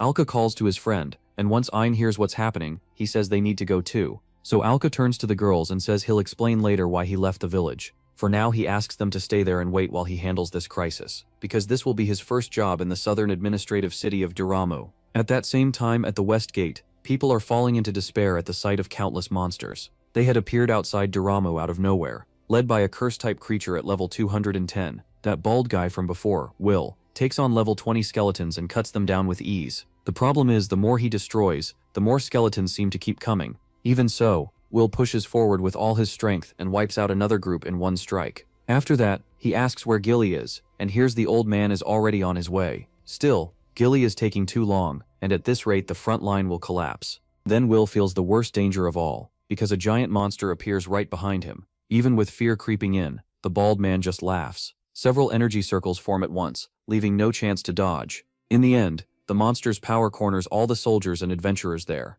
Will and the others get trapped by those spreading energy spheres, and some of them can't move at all anymore. Luckily, it isn't a killing blow, but Will realizes it's some kind of demonic curse, a strong one that starts by numbing the body and then corrupts the victim. A skeleton starts laughing, sure the battle is about to get easy. Barely able to feel his body, Will is disgusted that he might die to trash like this. But that never happens, because at the last second our hero arrives and destroys the threat and steps in front of the adventurer. Using the armor skill, Alka absorbs the levels and calls for Ein. Ein answers while cutting down a bunch of skeletons. Alka called him over to say he was about to start leveling up. He warned against that before, but this time they had no choice. In a flash, Alka wipes out more skeletons, takes their power, and climbs to level 250. With that done, Ein tells him to leave the weak monsters to him, saying he can handle them by himself. Alka gets it and lets more of his power out. That makes the monster roar, trying to show who's boss. This thing is a curse-spitting monster, and it's already infected a lot of the city's adventurers. Smiling, Alka leaps over it and says, now it's the beast's turn to be cursed. He even jokes that it's lucky, since it seems to love curses so much. In Doromu, over at the east gate, Gilly steps outside, giving off a huge aura. He heard monsters showed up at the west gate, but the noise at the east gate made him come check it out. There, he finds another giant monster nest, just like the one on the other side. Seeing a strong adventurer in front of it, the monster lets out a roar. Now a level 200 adventurer is about to clash with a level 210 curse monster. This copy has its own skeleton army too. Soon it gets ready to fire all those same curses at the old man. Gilly praises it for going all out, even against a single opponent, but he also says that since it's facing him, that's just too bad, because no army it has will ever reach his level. Power surges from Gilly as he activates his epic skill, Descent of the Demons. The instant the monster charges him, he says they have 15 seconds left to live. Back at the West Gate, while Alka jumps over the monster, he repeats that it really is lucky, then slashes straight into its head with his sword. Right now, Alka is level 250, and fighting a level 210 monster one-on-one. As he lands, he easily cuts off one of the creature's legs. Then the skeletons line up behind him for a sneak attack, but Alka notices them before they can move, dropping one with his sword and another with a kick. The last skeleton has its blade caught by Alka, who mocks it, saying the monster has nothing that can turn this fight around. If that was meant to be a real attack, it's pathetic. Then Alka absorbs the levels from all of them, shooting up to level 290 as the skeletons panic. The cursed monster roars in pain and throws attack after attack at Alka, but he avoids every one. Then it fires off several curses, and Ain yells for Alka not to let those spheres touch him. He didn't need the warning. Alka drives his sword into the ground and raises a huge wall of light. With that up, none of the curses can reach him. Will, still unable to move, watches the fight in shock. To him it makes no sense that Alka is the same guy he fought earlier. At last, Alka deals heavy damage to the monster, and it crashes face first into the ground. Standing close to its face, he asks if it enjoyed all the chaos it caused. It had already cursed so many people, so Alka says it doesn't need to answer. No matter what, it's dying here. With its last bit of strength, the monster's eyes dart around wildly, and to Alka's surprise, countless curses shoot up into the air. Alka says it can try all it wants, but it still won't hit him. The monster keeps laughing, because its real target was the people inside the walls. Unfortunately, Alka realizes too late that he dropped his guard. He quickly finishes off the monster, but the curses are still active and heading straight for Doremu. Inside the walls, the citizens spot all those curses in the sky. That's when Alka realizes he missed the monster's real plan. After killing the cursed beast and absorbing the armor owner's level, he reaches level 500, but Ain says the situation is still bad. The curse that monster used wasn't normal. It was a demonic curse, a special kind that's hard to remove. If it's not treated right, it can paralyze the whole body and eventually kill the victim. Ain is sure many people in Doremu were already hit by that demonic energy. Alka asks if anyone in the city can break this curse, and Ain says yes. Still, even in the Sword of Salvation Guild, only 3 people can do it. That leaves Alka desperate. Since the city is huge, Ain adds that those 3 are the only ones who can help at all. Just then, 2 warriors run up asking if everyone is alright. The first reaches out and says he'll break the curse, while the second drops to help with his own power. The first calls for Manhua, saying the curse is strong, but he can break it. Then another person shows up, saying they need to hurry because she won't let anyone die. This is Manhua, a top mage from the Sword of Salvation Guild. Ain looks over the situation and realizes the 3 strongest people are all here. That means no help is coming from inside the city, and it worries him. Even spreading her power out, Manhua can barely handle the curse on one person. Worse, even if it works, it will still take time. Even so, she knows adventurers can't just fight monsters. They also have to protect the people in the city. Then Alka fires a beam of light at Will, and it completely covers him. Shocking Mana. Alka knew that if he stood out anymore, the Calamity-class adventurers would notice him. Even so, he refuses to be the kind of adventurer who lets people die over something that small. The level conversion works, and he gains a new epic skill. It's called Golden Curse Break, a golden shot that wipes away curses. Now at level 350, Alka asks if he made the right call, and Ain tells him yes. With that settled, Alka raises his hand and fires a stream of golden shots from every fingertip. Just like that, the curses on the nearby adventurers are removed. Mana can hardly believe such a deadly curse is breaking this easily. She asks who Alka really is, but he says they can talk later. There are still plenty of people suffering in Doremu, so he asks if she's coming with them or not. Mana agrees right away and shouts that she'll join. Driven by the pride of the strongest mage, Alka looks pleased by that, and another person joins his group. Once inside the walls, he sees how bad things really are. The curse has spread across the whole city. So Alka tells everyone to get moving right away, because he's going to save Doremu. He opens the Abyss armor window and asks if the setup is ready. In the weapon request menu, he asks for Holy Wings and pays the cost. Then he accesses the Sacred Sword and completes the weapon conversion. At the same time, a blue flash appears in an instant, and Gilly comes out unharmed after crushing his side of the battle, despite the level gap. Before long, the old man reaches the gate and sees the whole mess. Sadly, the city has been covered by the demonic curse. Inside, though, Alka is moving at full speed to save the people from this fate. Using the Sacred Sword, he spreads the power across an entire block. Mana goes to check on a citizen, and to her surprise, he says he's fine. That proves the demonic curse was fully removed, and she gets fired up. Beside her, Ain says too many people were hit by this. At this rate, no matter how hard Alka works, time will run out before he can save everyone. Sooner or later, people will die, so Alka keeps trying to cover as many citizens as he can.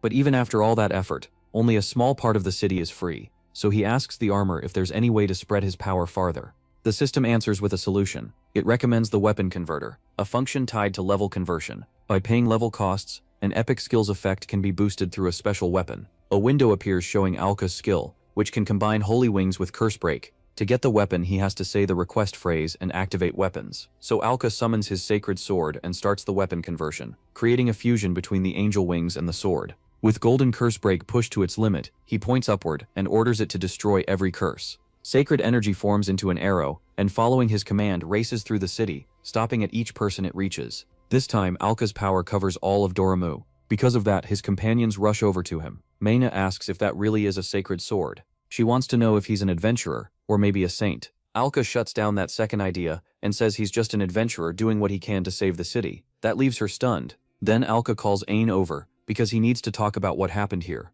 This time, he definitely pushed himself too far. Alka turns serious. Even if he saved the city, if this keeps up, everyone will start noticing him. Desperate, he asks Ain what he should do. But this time, the boy looks towards someone who might fix it, and quickly says they should ask Mina for help. A little later, outside an important building in the city, people start talking about what happened, and before long they're all excited, waiting for someone to come through the door. The second Mina steps out. The crowd reacts like an angel just appeared. One man can barely hide his grin when he sees the person they believe saved Doremu from the demonic curse. Now the citizens are calling Mina the Golden Saint, and even though they mean well, it embarrasses her so much that she lets out a scream. Earlier, at the Central Adventurers Management Council, Mina told them she was the one who cleared away the curses, just like Alka asked her to. Because of that, Alka stayed out of the spotlight, instead of becoming the city's savior. That was Ain's idea, have the mage take all the credit for lifting the curse. Mina pointed out that lying in a report to the Central Council really wasn't proper. Alka apologized, but since he truly had saved everyone in the city, Mina was glad she could repay him this way, and said she wanted to help,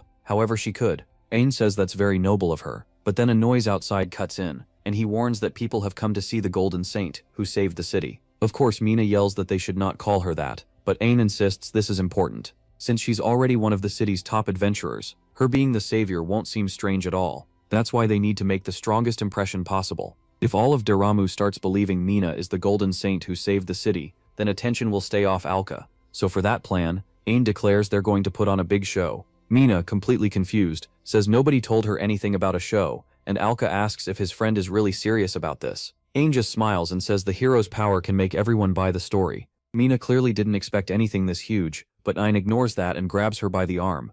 Once they're somewhere quieter, he explains that he wants to turn her into the golden light that saved the city. Alka would fire a bunch of golden anti-curse shots at her, wrapping her in a golden glow for a while. Even though the idea sounds almost too simple, Mina asks if that means she would be the one getting hit by the spell. Alka apologizes and says yes, but promises it won't harm humans. He adds that if she really hates the idea, he'll stop. Still, she already said she wanted to help, so Mina offers herself again and says she'll do whatever it takes. Alka asks if she's really sure, but when she doesn't back down, he simply thanks her. Wanting to honor that resolve, he says he'll do his best, then fires the spell, blasting her hat right off. And that's how, covered in Alka's golden curse-breaking magic, Mina stepped outside to receive the people's praise. Watching it all, Ain asks if Alka can move the wings a little more to the left. Alka tells him not to be stupid, his powers aren't for things like that. Even so, he admits he's more and more convinced that Ain just loves messing around. Still, back to what matters. Alka thinks this should keep dangerous adventurers from focusing on him. But right then, Gilly shows up and apologizes for interrupting, leaving both boys speechless. Without wasting time, the old man says he wants to speak with Alka, and Alka asks what it's about. Gilly tells him to drop the innocent act, he should already know why. The old man wants to talk to the real person who saved Doremu from the demonic curse. A bit uneasy, Alka asks if he already knows, and after glancing outside, Gilly says he won't argue with their method. Most of Doremu may be looking at Mina because of the trick, but the adventurers at the West Gate won't be fooled. There were also plenty of members from the Sword of Salvation Guild there. Ain quickly asks him not to take what they did the wrong way. Gilly says he's not here to blame them, which makes Ain wonder what he actually wants. So without dragging it out, the old man asks if they knew what happened at the East Gate during all the chaos. Before things got worse, he had secretly sent a team there to handle it. Then he reveals that while the Cursed One attacked the West Gate, another force just as dangerous attacked the East Gate too. The boys ask if the city took any damage, but Gilly tells Alka to relax. He drove off the whole army at the East Gate by himself, and no one was hurt. Alka praises him, saying that's exactly what he'd expect from the master of the Sword of Salvation Guild. Even with all the city's adventurers pulled to the west, Gilly still held the east alone. Then Gilly gets back to the real issue.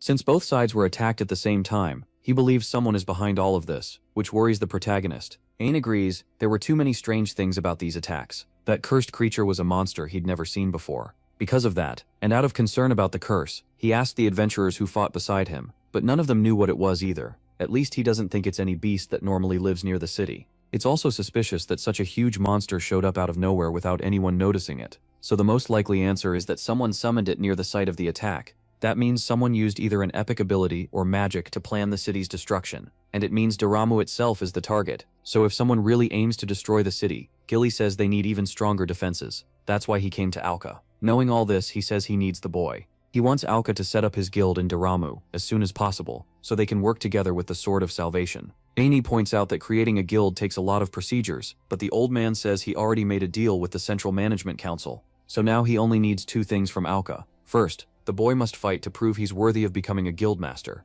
Second, he just has to finish the first hard task he's been given. Gilly asks if Alka can do it, and of course the hero accepts the duel without hesitation. To Gilly, that's the perfect answer. At the Central Adventurer Council's training grounds, Gilly announces that they're about to fight. Usually they use practice weapons, but those won't show Alka's real strength. So this time it'll be real weapons and a real battle, with killing intent. To show he's serious, Gilly releases all of his power and tells Alka to come at him, the same way. Alka doesn't object, so out of respect for the test, he releases his power too, saying he understands. With the two now standing face to face, Ain raises his arms to signal it, and finally starts the duel. Gilly explodes forward like lightning, aiming for Alka's side, and attacks for real, hoping the strike won't actually kill him. Somehow, Alka blocks it, even though he's only level 100 now, while Gilly stands at nearly double that strength. Looking at that gap alone, winning should be impossible, and Alka is sure the old man knows it. So this test probably isn't about who wins or loses. It's about whether he can still fight in his current state, and if that's true, Alka decides he'll prove he can. He rushes in at top speed with a shout,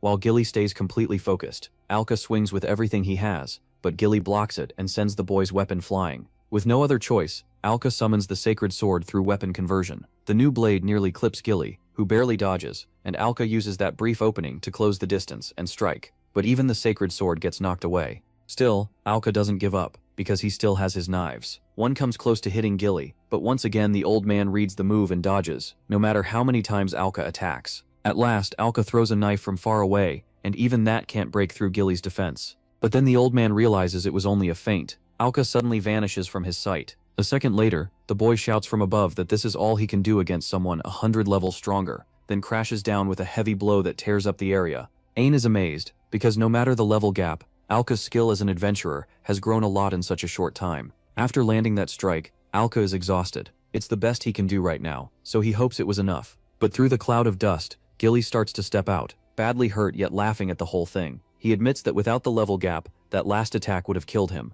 That's more than enough for Gilly to acknowledge Alka's strength as an adventurer, so Alka thanks him. But the test isn't over yet. The next part is Gilly's final attack, and Alka has to somehow survive it. The whole area trembles under that twisted bloodlust. Even Ain is shaken by it, because he's about to watch Gilly use that power up close. The old man activates the epic skill Demon's Descent, and his strength jumps way up. Before moving, Gilly tells the boy to brace himself with everything he's got. If he holds back at all, he says, he won't last 15 seconds. Alka still has no idea what Demon's Descent actually does. While he's trying to figure it out, Ain shouts for him to be careful. This skill doubles Gilly's level for about 15 seconds. Hearing that leaves the hero stunned. He quickly realizes what that means. The old man is now somewhere in the 400s. Gilly is thrilled. It has been a long time since he used this skill against an ally. Normally, what Alka showed already would have been enough to pass. But for these last 15 seconds, the old man wants to see how he handles this. In the end, Alka impressed him too much, and woke up the battle-crazy side of Gilly that wants a fight to the death. In a flash, Gilly closes in and kicks the boy right in the solar plexus. Alka barely even registers the pain, because a blinding blast sends him flying. He slams into a wall, and his friend's horror only grows as he keeps crashing through one thing after another, until Minna spots him outside and asks what in the world is happening. At this point, Gilly still has 10 seconds left in that demonic state, so he tells the boy once more to prove he can endure it. Gilly sets himself, then leaps at Alka after a single step. Alka's mind starts to blur, and he can barely remember what he was doing. With 8 seconds left, the old man is already right on top of him. Then, at 7 seconds, just when Alka is about to give up, 2 voices call his name. It is Lila and Mill, watching from outside the council. With 6 seconds left, Alka remembers. They attacked his base not long ago. Then Minna shouts for him too, and that helps him remember Gilly, suddenly showing up. With 5 seconds left, everything finally comes back. He chose to build a guild to protect the city, and that resolve pulls him back to his feet. With 4 seconds left, the two are about to collide. Alka swings his sword to keep Gilly back, but the old man keeps coming, wrapped in that dark demon aura, and thrilled to face a worthy opponent. Gilly says this is the result of his great ambition. All of it poured into his last move, the Black Demon Flash, the strike of the Sword of Salvation guild leader. Alka gets disarmed again, and admits he can't keep up with those movements. Still, if all he has to do is dodge, he says he has a plan. Using micro-explosion, he orders the sacred sword to self-destruct. Just as planned, the blade explodes the moment it meets Gilly's final attack. That weakens the blow a little, but Alka is still blasted away and crashes hard to the ground. Face down, he asks the black armor to find an epic skill that can replace the sword left in the training hall, and another that can fix the saint's wings, but the system warns that using level conversion now is a very bad idea. Alka already knows that, but if he's going to keep fighting, he needs his sword. With no better option, he buys the weapon repair skill for 90 levels. Then he uses that conversion to restore his weapons, bringing back both the sacred sword and his katana. Now Alka calls out that so-called demon in Gilly, and tells him to come. With these two raging blades, he says he'll bring him down. Alka knew that if he could just last a few more seconds, he'd recover and keep fighting. But all at once, he drops in front of the old man, already passed out. Gilly stops there, since the 15-second test is finally over. Sometime later, Alka jolts awake in a panic, yelling about the test, until he notices he's back at his base, in bed, with everyone around him. Liesla is the first to speak. She says she and Mill were out shopping when they saw him falling from the sky. Of course they were worried sick. Alka then remembers seeing them during the fight. Right after that, Mill says she's glad he's okay, though the whole thing scared them badly. Millen adds that she never expected the two of them to burst through the tower wall and land above them, so Alka apologizes for making everyone worry. Then the girl asks about the test. The old man answers right away. Alka passed. By the time he blacked out, Demon's Descent had already run out. And in those 15 seconds, with Gilly going all out, no other adventurer had ever survived with so little damage. That makes Alka really happy. But the second he tries to celebrate, pain shoots through him. Ein points out that the old man probably still has more to say. Under that not-so-gentle pressure, Gilly finally speaks. He admits he let his blood get too hot, and lost control of his skill, so he gives Alka a sincere apology. That comes after Ein made it clear that if anything had happened to Alka, it would have been Gilly's fault. Since Alka was the one who truly saved the city, the old man feels ashamed. Then, getting back on track, Gilly officially declares that Alka passed the first test. Once he rests enough, he'll be given the second one. Alka asks if that next task is a high-rank mission. Gilly says yes. It's in an underground ruin, a place known as the Atelier of the Ancient Witch. Mena reacts with surprise, clearly knowing the name. Gilly explains that it used to be a powerful witch's hideout, but now it's a graveyard of monsters. Alka asks what kind of monster they're supposed to subdue, but no one knows. Recently, a strange surge of magic has been detected inside the Atelier of the Ancient Witch. Because of it, monsters went mad and started attacking merchants on the road to the city. No one knows where that magic is coming from, but it's clearly not natural. Judging by its strength, they estimate a level 300 monster is behind it. Alka points out that's even stronger than the one from the village. Gilly says the ruin itself is so dangerous that no adventurer sent there has reached the bottom. Still, he believes Alka can bring back results. So the mission is clear: investigate the Atelier of the Ancient Witch and defeat the monster causing the disturbance. That is Gilly's assignment, and he asks if Alka can handle it. Far away in a dark place, an alarm suddenly goes off. Its sound echoes through a library where only one person lives, a figure with skeletal hands. Everything points to this being the Witch of the Atelier. As more sounds draw near, she realizes someone is entering her domain again, and true to her possessive nature, anger rises in her, along with the urge to wipe out every intruder. In the eastern desert of Deramu, the protagonist realizes they have finally arrived. With Ain and Mina beside him, the group has reached Gilly's destination, the underground entrance to the Atelier of the Ancient Witch. A little later, while Alka gathers a few things, he asks if she's really sure she wants to come. He means Mill, and she says yes right away. She's now a newly certified level 10 adventurer. She got her license from the Central Administrative Council, so she could help him. As for why Alka left the village, she and Leela already heard it from Ein, so Miel tells him he's a good person. After all, he left on his own because he didn't want anyone else dragged into his trouble. But now, Miel wants to grow stronger, because she believes that's how she can stay by Alka's side, which catches him off guard. He points out that the Atelier of the Ancient Witch is way too dangerous for someone at level 10. Mill starts freaking out, confused about why Alka is talking like that when he's the same level. He brings up his absorption skill, but she says she has an epic ability too. So just like him, she needs experience to level up.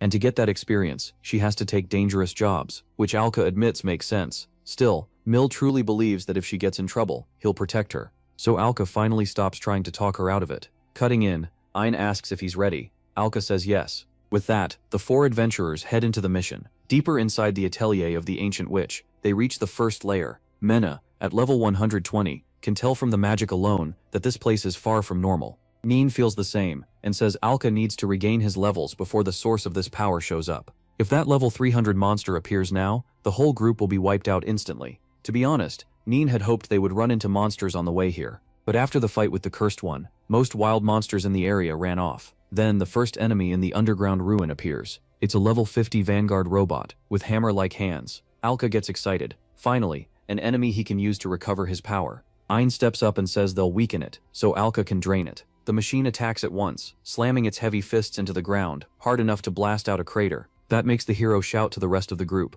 but Ein tells him to stay calm. They're still top adventurers from Diramu, so this thing isn't a real threat. Mena moves above the robot, readying a spell, and laughs if it just spins its arms around. There's no way it's hitting her. Then her magic blasts off both of the robot's arms. That gives the protagonist the perfect opening to rush in and drain its levels. He sprints in at full speed, but the robot still has one more trick. At the last second, its head changes into a hammer too. If that lands, our hero gets flattened. Mill freaks out, knowing she has to save him. Without hesitating, she pulls her dagger and calls on her epic skill for power, Lightning Fang Quickstep. In an instant she appears behind the hero and slashes at the robot's hammerhead. Alka yells in shock when he sees her shielding him, but the level gap is too big, and her blade can't break its shell. She gets blasted away and lands right on top of him.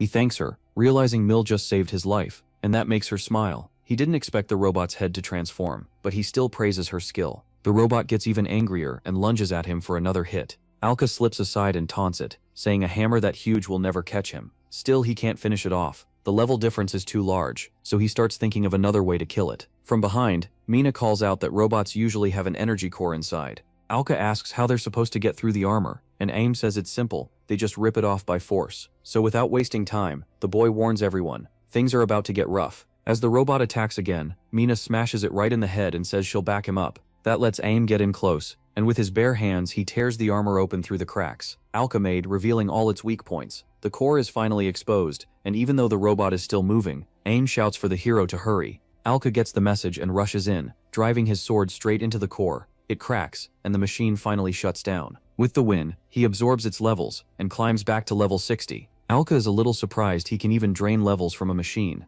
Mina explains that this robot is really a magic-type monster controlling the puppet. An automaton runs on magical power and can move on its own. It's basically an artificial life form made with magic, which makes it easier for him to understand. Just then, Mill warns everyone. 2 more robots are coming. Now that he's back at level 60, he charges in, finally able to fight for real. On his very first strike, he knocks one robot into the other. The blow cracks one of them, so he instantly drives a dagger into its core. That pushes the Abyss Armor's owner up to level 110. Then the second robot attacks, but Saint Wings activate and bring out the Sacred Sword, letting Alka block with ease. He says there's no need for cheap tricks anymore. With no trouble at all, he knocks away its hammer arms and destroys it in one hit. That raises the armor's owner to level 160, way higher than when he entered the cave. Then a sudden sense of danger hits him. Several projectiles are flying his way. Manier jumps in front of him, blocks them, and scolds him, telling him not to drop his guard. A second wave of robots has arrived, and unlike the first group, these enemies come in greater numbers and carry heavier weapons, all meant to wipe out the detected hostiles. These robots are level 52, but they're a different type called Assault. Following orders, they start the attack. Mena throws up a magic barrier to protect all 4 of them. Each one is low level alone, but together they're much more dangerous. Some kind of command signal reaches the assault units, warning that the targets are high level. That means everyone has to stay sharp. In the middle of the chaos, Ain points out a safe path, and the group takes off down a long corridor without looking back. But because of the level gap, Mill gets tired before the others. When the enemies start closing in, the protagonist steps in so she can keep running. Facing the robots, Alka activates weapon conversion, and with his 2 strongest blades, he starts batting away the incoming shots. He doesn't just knock them aside, he sends some back and slices apart the rest. Drawing all the robots' attention, Alka confidently asks if they really think they can beat him, just because they outnumber him. That seems to annoy whoever is controlling the automatons, so one robot opens up its abdomen. To Alka's surprise, a huge energy cannon comes out. Its core starts gathering a massive amount of power, and even caught off guard he keeps his cool because when the beam fires, he barely manages to dodge, sending it into another area, though it takes everything he has.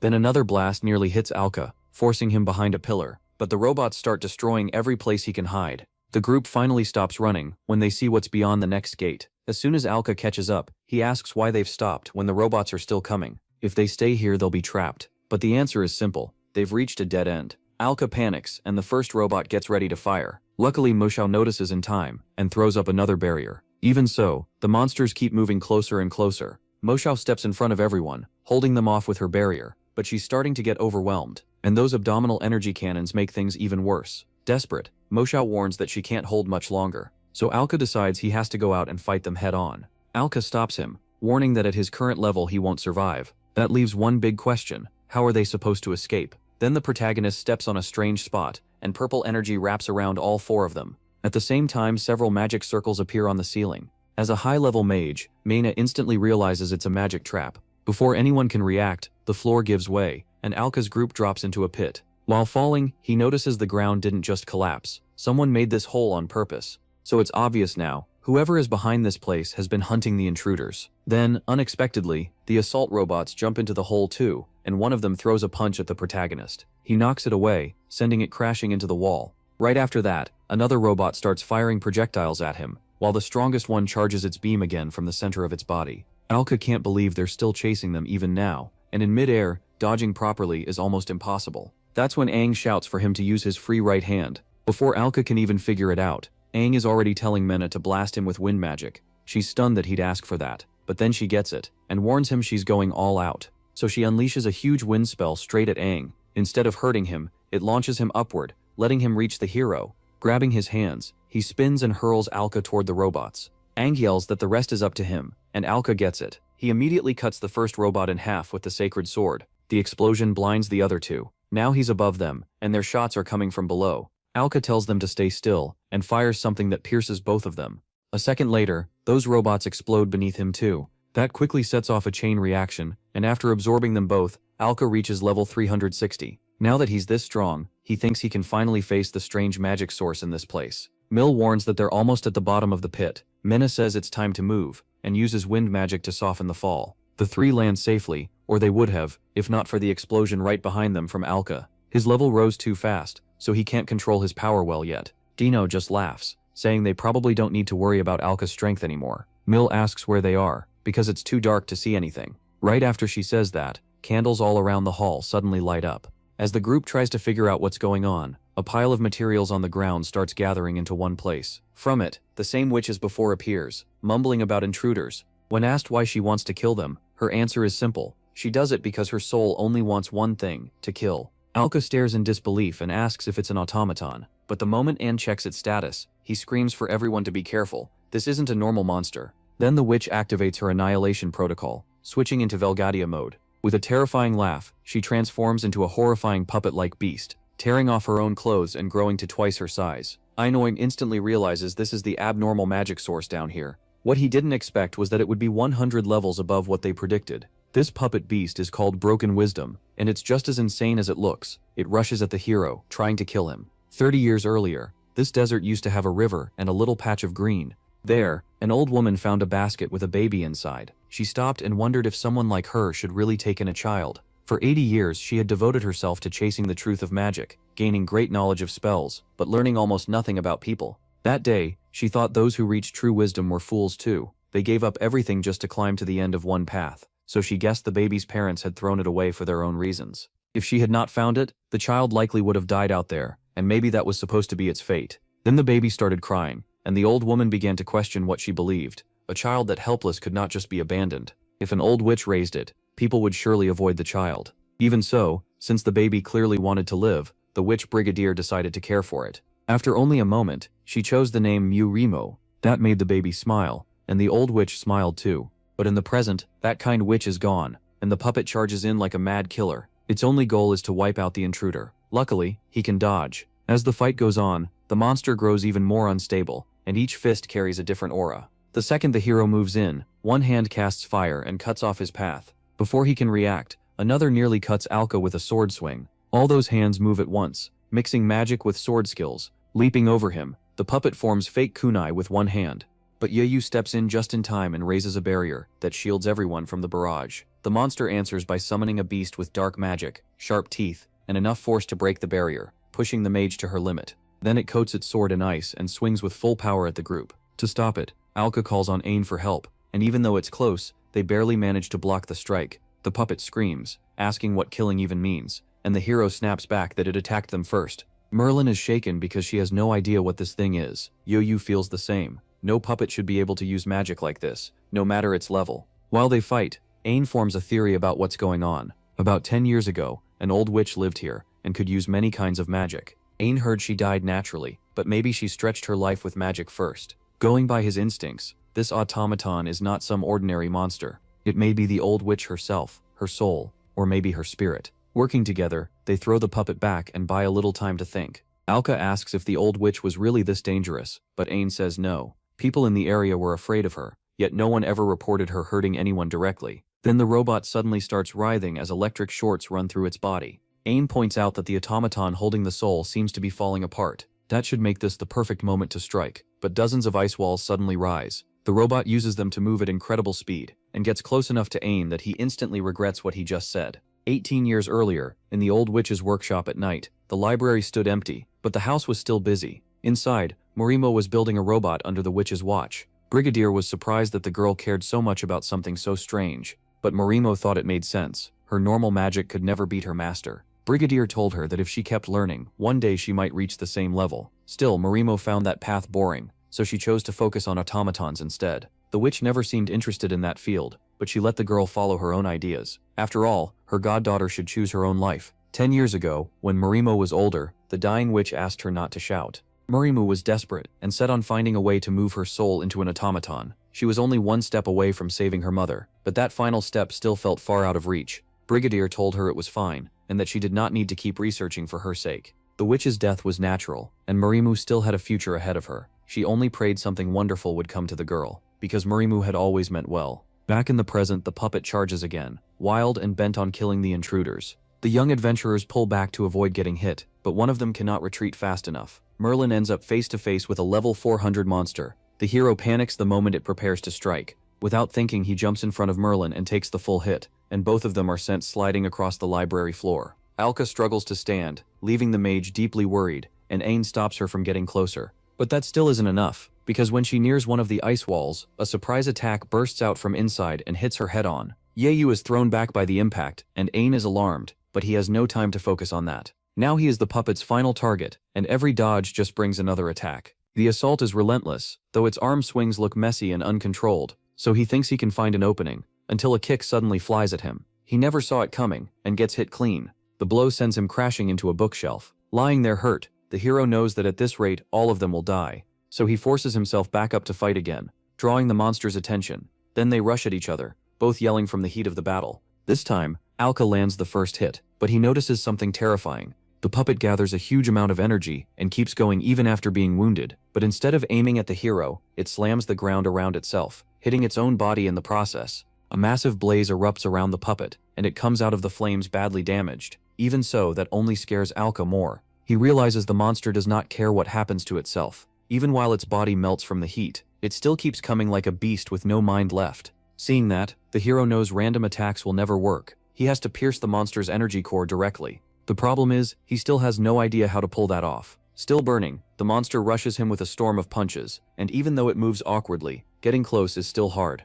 On top of that, more of the automatons that chased them earlier show up. Since all of them are focused on the protagonist, Alka sees a chance. He needed more levels anyway, so with one strike, he destroys every robot that appeared, and absorbs their levels, reaching 560. Now fully focused, Alka asks the Abyss Armor to find an epic skill that can limit the enemy's movement. The search finishes and offers Crown's Bind, a skill that traps one weaker target with black spears for 150 points. The monster charges to attack again, but this time the hero activates the new skill. Even though the beast is rushing in fast, its level is 400, and Alka's is now 410. He declares that the strong wear the crown, while the weak bow before the king. Then Alka shouts, "Crown's Bind," ordering the puppet to stop, and black spears burst from the ground in huge numbers, piercing the robot's body until all it can do is scream. 10 years ago, Miramu had finished her final project. The only thing left was moving her master's soul, because she still had not found a normal way to do that. So she chose the forbidden technique the witch had taught her. To Miramu, even an automaton body would be enough,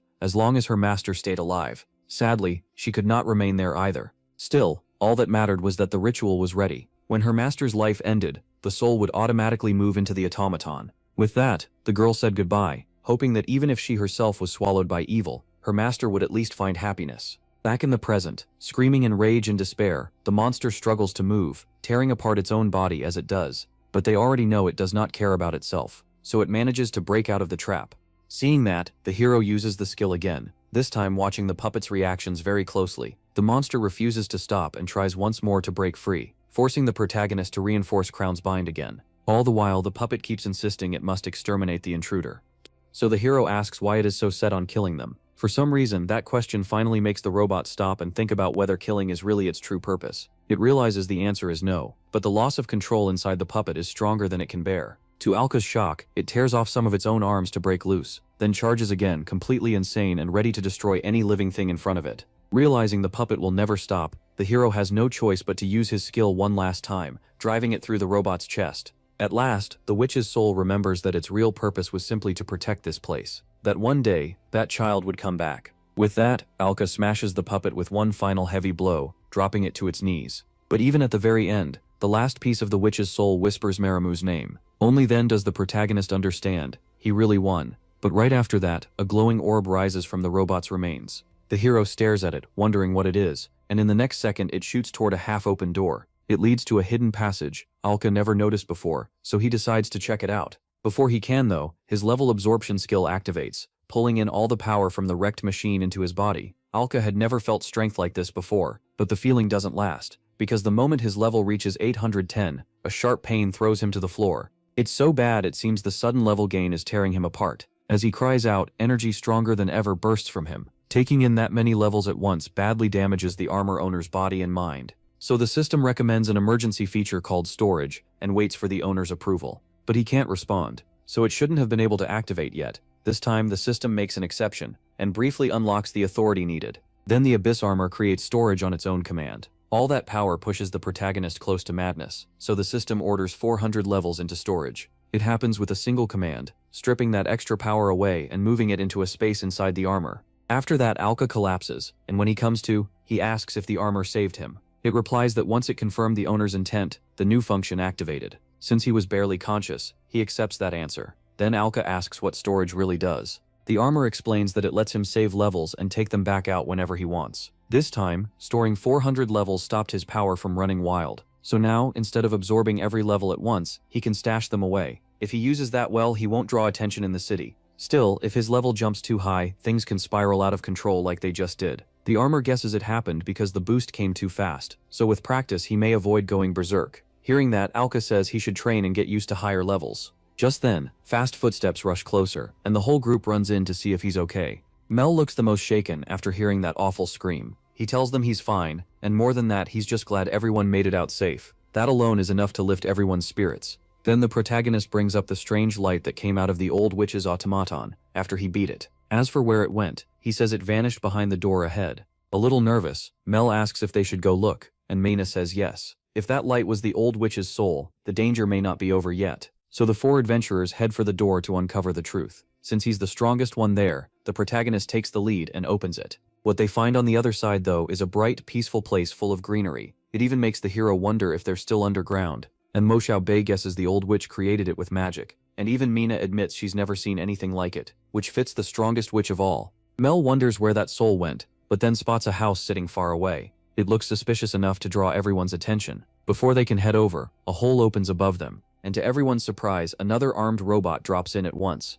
The machine calmly tells the group to put away their weapons, raising its own blade, and saying it wants to avoid pointless fighting. A bit confused, the protagonist asks it to do the same, but the robot says it can't because the blade is part of its arm. Then it adds that it never meant to be rude to its benefactors. To explain, the machine introduces itself as Brigadia, the old witch the world cast aside, whose soul the adventurers just freed. Continuing her introduction, the witch says she's just an old woman too stubborn to die. The hero talks with her briefly about everything that's happened so far. In the end, the witch apologizes for the chaos, since that last body had lost control. Mel gets curious about where this new body came from, and the witch explains it was a prototype automaton, an experimental model left in storage all this time. Apparently, when the hero destroyed the first one, another forbidden spell triggered. That surprises Mina and the protagonist. She explains it's called the Forbidden Magic of the 100 rejected by the witch, a name for powerful spells no normal mage would ever use. The protagonist asks if that magic is really active, and sadly the robot says yes. More exactly, it was forbidden spell number 95,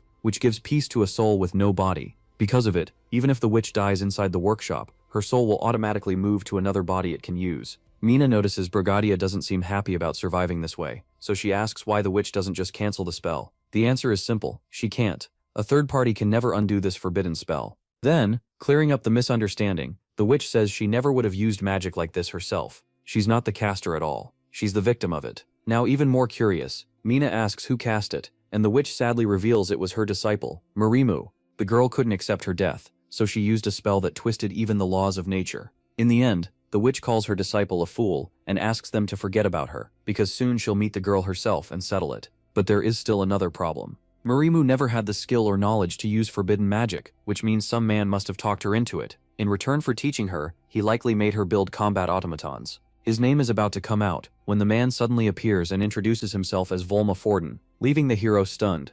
Volma says ordinary mages hate people who break the rules of the world, but forbidden users celebrate, because he embraced everything magic can offer. With killing intent in his eyes, he claims that people and even his own desires are all meant to destroy without mercy. Then Volma introduces himself again, this time as a forbidden spell user, blessed by the god of evil. The witch can hardly believe the one behind all of this is standing before her. To her, Volma is a greedy man with no right to enter her domain, so Brigadier declares that she won't let him leave, and will make him regret this. With that, the witch sends out an emergency order to every automaton nearby. But when Volma hears she's calling her robots, he asks if she means those piles of metal trapped inside his magic. That shocks everyone. While Volma looks thrilled, then, without hesitation, he destroys all the robots in an instant. Going cold again, he asks if they should move on to the real issue, because he came here to end the Elder Witch Brigadier for good. Faced with that threat, the witch only looks angrier. Now it's clear Marimu wasn't controlling the forbidden magic at all. Volma was, and he confirms it himself, saying the girl only carried out the spell he began.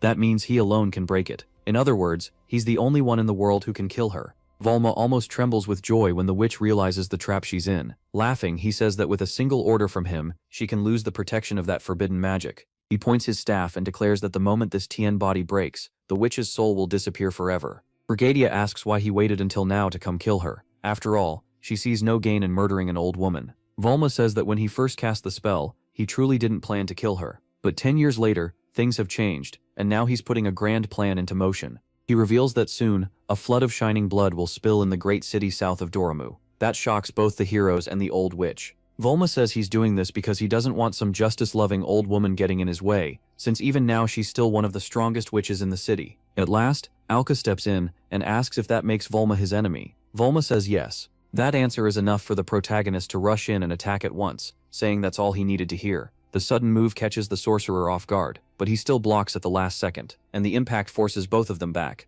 No matter what the villain is planning, the protagonist says he doesn't care. If Volma threatens the people of Doremu, he won't let it happen. A clash is about to begin between the level 500 sorcerer and the level 410 adventurer. Only now does Volma realize who he's facing, because he never expected to find someone here as strong as the witch, and that unexpected obstacle may ruin the villain's whole plan. But instead of panicking, Volma enjoys it. He's glad he found out the hero exists. Now that he knows about this unexpected problem, he sees the protagonist as nothing but a plaything, and proves it by tossing Alka aside with ease. With the hero down on the ground, Volma walks up and says he doesn't even need forbidden magic to kill him, but then suddenly shows up, ruining that plan. Since the sorcerer had somehow forgotten about the others, surrounded by these new enemies, Volma stops to judge the situation, and realizes he's clearly at a disadvantage, even with his high level. So for now, he opens a portal, and says he needs to handle something first. He openly admits he's backing off, because if he stays any longer, the blood ritual could be delayed. Alva asks what he means, but the others seem to get it, and they look terrified. Before leaving, Volma warns that if the boy really wants to protect Doremu, he should hurry back home. It won't be long before his followers start causing chaos there. In the southern administrative city of Doremu, people are going about their day like usual. No one seems worried, and to anyone looking in from outside, the city feels calm and peaceful. Watching the citizens from above, Volma looks down on their normal lives and says it's a shame, because that peace ends today. The moment a blue-haired boy parts ways with his friends and steps into an alley, evil energy takes him over, and he begins the first stage of the blood ritual. That sight makes Volma laugh like he's losing his mind. Right after that, more lights start appearing across the city. Each one marks a spot controlled by one of his subordinates, all carrying the same order to kill everyone. Then, without warning, an explosion goes off, and the purpose of it all is to bring the evil god into the world.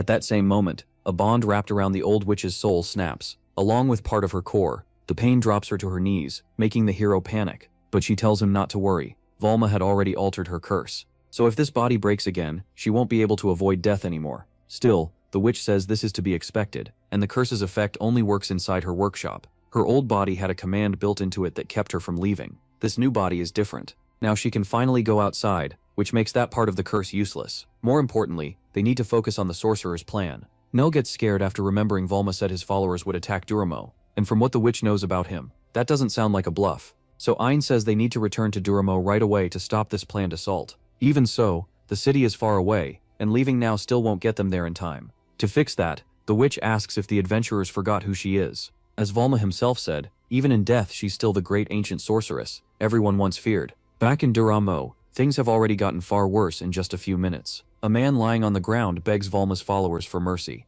But one of the black-cloaked figures in a spiral mask walks up, using dark magic. No matter how much the man begs, he seems to meet a brutal end at the sorcerer's hands. His scream is so loud that even Leela, far from the center of the attack, hears it. When she steps outside, she finally notices the sky looks different. Sadly, her curiosity becomes a mistake when one of the evil mages appears. Calling her another sacrifice, he starts chanting a spell and leaves the girl crying as she's about to lose her life. Her suffering is meant to play a key part in bringing the evil god into the world. Luckily, the protagonist appears just then and smashes the sorcerer's mask with one punch, sending him flying into a wall. Alka shouts at Leela when he sees another spell coming, but Mana steps in just in time to block it. She says that even if it's forbidden magic, a weak user can't make it too dangerous. With everyone watching, Leela thanks them with all her heart, and the hero is relieved they got there in time. The witch says they were right to worry about Volma. If they had killed her in her old robot body, she cuts off the formal talk and tells them to skip it. After everything they've been through, they're already companions. All through this disaster, the attackers have been cruelly targeting helpless citizens.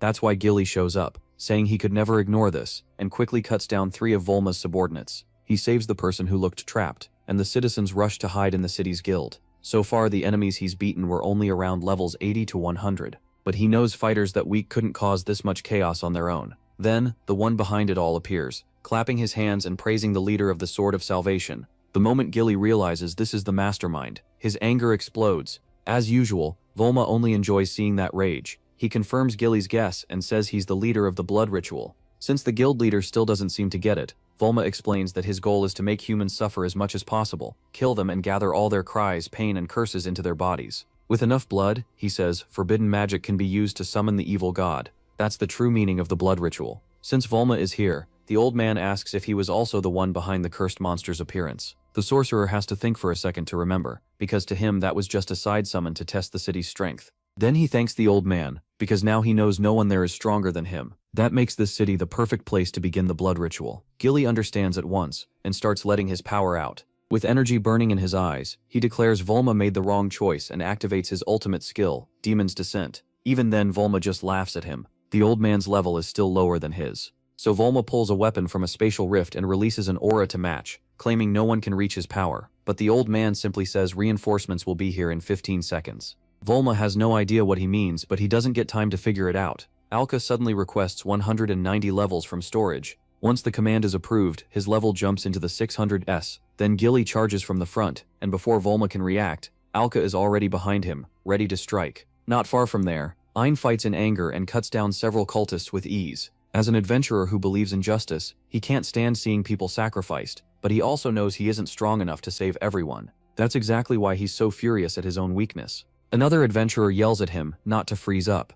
It's Will, and if Li Yunxing wants the same thing he does, the bald man says there's only one answer: keep fighting without stopping, until they grow stronger. Yang can only agree, smiling honestly. So the two team up, each guarding the other's back. Taking Will's words to heart, they keep doing their part against the sorcerers. A little later, Will asks about that guy in black armor. Yan answers with hope in his eyes, saying that boy is fighting in a place far beyond their reach right now. Back at the protagonist's fight with Volma, the sorcerer is caught off guard when an attack stronger than expected comes at him. With a shout, the hero signals the old man behind him, and Gilly instantly knows it's his turn. He wastes no time and unleashes his demonic black flash. Instead of looking trapped, Volma grins wide. He gives an order and activates Forbidden Technique number 74, spreading his life out as a guiding function. That command pulls all of his subordinates to his location, and they suddenly start giving off a huge aura. Yeyu steps back, and the hero is left staring, not sure what's happening. Volma calmly explains that this forbidden technique uses his followers' lives as sacrifices to block any attack.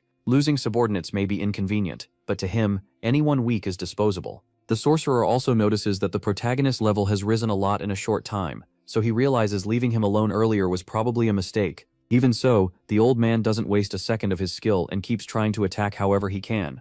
Gripping his sword with both hands, Yui swings with another powerful strike, but the level gap keeps it from landing. That's when he fully understands how troublesome that forbidden technique really was. Still, he notices the sorcerer apparently can't use those spells back to back, and Volma's expression seems to confirm it. So the protagonist rushes in at full speed, hoping to take him down before he can use that trick again. Volma senses the danger and retreats at once. The hero then asks the old man to work with him so they can bring the enemy down together. The two burst forward like flashes of light, using the demonic black technique at the same time to finally finish off the evil sorcerer, who's now cornered. Volma reacts in panic and throws up a barrier to stop the attack from the two. A clash of power begins as both sides push to overpower the other. Now it's a question of what breaks first, the barrier, or the adventurer's strength. Soon, a small crack appears, and then the whole barrier shatters, even slicing Volma with the fragments. He's knocked to the ground by the impact, and dragged through buildings as he skids across the area. For the first time in this fight, the sorcerer is bleeding badly, and clearly wounded. Even so, Volma starts laughing because blood excites him, no matter whose it is. The hero levels his sword at Volma, standing with Gilly. He warns that as long as they're here, Volma won't get another move off. Volma just bursts into laughter again. He had planned everything so carefully, never thinking a few wildcards would stop him. He even admits he badly underestimated the adventurers. Still, he says there isn't enough blood yet, and in his current state he can't keep taking it from the citizens. So Volma switches to plan B. It isn't ideal, and it needs the rest of his followers. That shocks the adventurers, but he says he has no other way to gather enough blood. Magic flares in Volma's eyes as he starts another forbidden spell. As he names the offering, hundreds of energy blades appear above his men. This spell is a cry that leads only to death, and with his sorcerers as the price, Volma can keep the plan moving. The blades send out a shockwave, driving the sorcerers mad. While their old leader shakes with joy, they're slaughtered one after another to complete the ritual. The adventurers are sickened, but Alka realizes Volma is making up for the missing blood by using his own allies' lives. Even then, it still isn't enough, but he decides not to be too greedy. With a gesture, he calls his staff back to his hand. The protagonist rushes in, shouting that Volma's done doing whatever he wants. Volma fires back that he should have finished him when he had the chance. Now the sorcerer has enough life force to evade him, and the moment he's waited for finally begins. All the pain, screams, and blood of everyone will now become one in this ritual. With one command, the citizens' fluids begin rising toward the staff, and before Alka or Gilly can stop it, the blood swirls around the crystal. Seeing it work only makes Volma more excited. Laughing again, he throws off his cloak and offers his own blood to complete the summoning. If it helps now, then none of his wounds were for nothing. A light blooms inside the crystal on the staff, then bursts outward like a flower, pouring out unbelievable energy. This stone was what Volma had been seeking for a very long time, and from all this chaos, it is revealed as the Crystal of Sad Blood. With that power in hand, Volma declares this city useless to him now. He says he'll return to the altar and activate the greatest forbidden technique in history, then finally revive the evil god that will descend to Earth. Alka charges with everything he has, and their blades crash together. Furious, the hero demands to know what Volma plans to do with that god. Volma answers that when a god is called through a forbidden spell, it must obey the one who summoned it. That means the divine being's massive power will belong entirely to him. With that, Volma pulls back, saying he'll retreat for now. The protagonist drops to the ground as the sorcerer moves farther away. Before leaving, Volma sees the hero's determined stare and says he can chase him if he wants. But if he does, he'll learn why that was a warning. Then Volma snaps his fingers and nearly vanishes. Alka swears he won't forget this, but the sorcerer is already gone, and by the light's guidance, the old man says the place Volma is heading really would fit a massive forbidden ritual. So he quickly tells the protagonist that he's figured out the enemy's stronghold, which catches the hero off guard. It's in the far western desert of Diaramu, at a sacred graveyard once used to honor ancestor spirits. Now the place is deserted, and known as the Mausoleum of the Palms. Gilly admits they couldn't beat Volma by themselves, so he wants to form a pursuit team right away. But he knows the Sword of Salvation can't handle this alone. The protagonist is already level 500, far beyond the human limit of 250. And if even that power struggles against Volma, who seems to be in the 600s, then Gilly knows he wouldn't stand a chance beside him. So the old man asks whether the protagonist finished the extermination request, and Alka says yes. Gilly then announces that he'll approve the boy's new guild. With that, they should get wide support from the Central Management Council. He also vows that the Sword of Salvation will fight with everything they have. Even if Volma's followers block the way, they'll cut through them so Alka can advance because he will be the one to defeat their leader. The protagonist listens to all of it and accepts at once. Then the old man asks if he's picked a name for the guild yet. Turns out the protagonist never even thought about that basic part. Alka says nothing comes to mind, so the old man asks to offer a suggestion. Gilly explains that Alka is their light of hope. He says the boy's friends have probably already seen that hope shining from the hero in black armor, and not just the friends he has now, but the ones who'll join later too. So with all that in mind, the old man names the new guild Black Star Hope. Far away, Muramu sits beside a lit lantern, lost in thought. When she looks up, still a little down, a giant mutant wolf with machine parts sits with her like an ally. By then, word had already reached her that a group of adventurers was coming. So she stands, and even though she doesn't feel like it, she orders them to wipe out every intruder at once. Meanwhile, someone keeps walking toward the altar. After the long road to summon the evil god, today will decide his fate. Bulma takes out the crystal of sad blood to use as the sacrifice, and all he needs now is the summoner himself to begin the ritual. The only problem is that full manifestation will take time, but Maramu says they're ready to hold the adventurers back, while Volma focuses on the forbidden spell. Hearing that, he shouts with delight and says bringing the girl to his side was the right move. Then he places the crystal on top of the altar. Energy erupts and Volma stays close to witness the moment the evil god changes the world. Sometime later, in wagons near the area of the chaos, the new guild, Black Star of Hope, arrives. Momi mentions they even managed to borrow a nice carriage. Since the guild was approved, the hero says getting help from central management wasn't a problem. Ainit adds that Black Star of Hope is a good name, and hearing that, the hero apologizes for not asking what everyone else thought. Munna says that's not a problem at all, they'll keep following their guild leader. That lifts Alka's spirits again. But Ainit also reminds her she's still part of the Sword of Salvation, which makes her blush. Just then, the boy driving the carriage says he can already see their destination. Everyone tenses up because even from this far out, the Mausoleum of the Palms is pouring out a heavy evil aura. They say that without the barrier made by forbidden techniques, they could have used teleportation magic. Yayuni Witch admits the inner defenses are strong. A frightened Mill suddenly yells for everyone to watch out, because a group of masked sorcerers appears. The protagonist is caught off guard, and before anyone can react, the mages cast a forbidden spell together and fire it at the front wagons, blowing them apart. The enemy struck first, and voices immediately shouted, warning the Sword of Salvation that they were under attack. So now they had to get out and help, but Ain stops the hero, pointing out there are skilled adventurers back there too.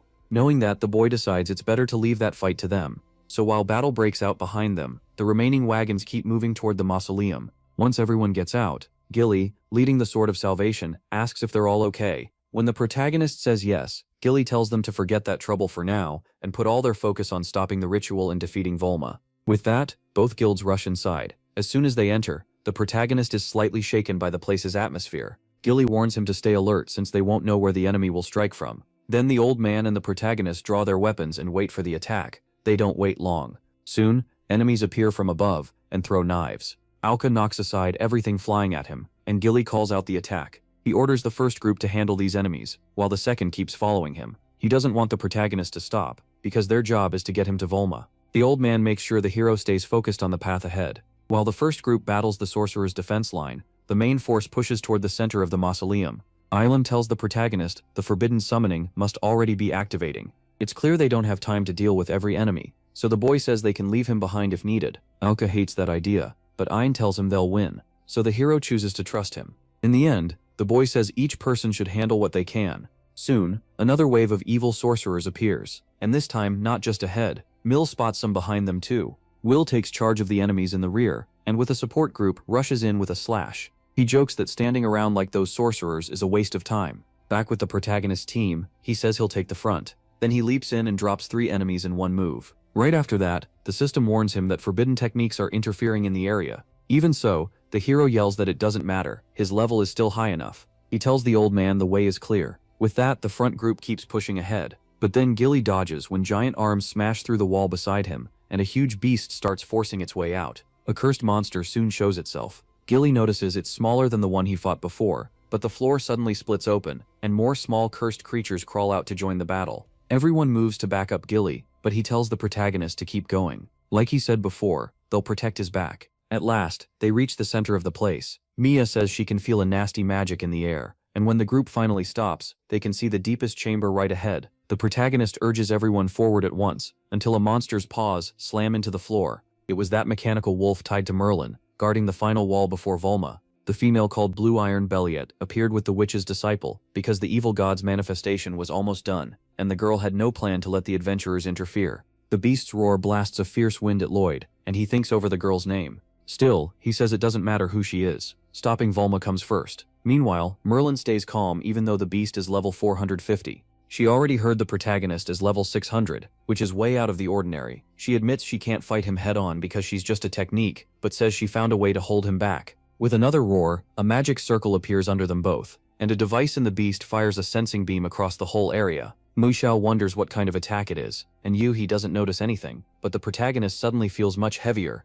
Seeing that, the girl turns to leave, and says the rest is up to Beliet. After all, he's the strongest of her creations, and her automaton masterpiece. The moment the monster rushes in, the protagonist blocks with both swords. Since he's 150 levels higher, he thinks there's no way he can lose. So he strikes hard, and with both blades, lands a clean double slash. But even with a cut across its chest, the beast just keeps coming, and sends him flying. Then a mechanism in its paws activates, and Beliet bursts forward at insane speed, fast enough to catch even the hero off guard. In a flash, a laser forms in the automaton's mouth beside the protagonist, and it fires straight into Lloyd's chest, blowing up the area and shattering the pillars nearby. That leaves Yui deeply worried. Luckily, the protagonist survives because his swords take the hit for him. Still, something feels off. He's sure that last attack should have worked. With the level gap between them, this fight should have already been over. So now he has to figure out why the beast is still standing. Watching from the second floor, Merlin mocks the hero, then explains that the answer is the energy field Beliet made. As long as the boy stays inside it, his higher level gets dragged down below the beast's.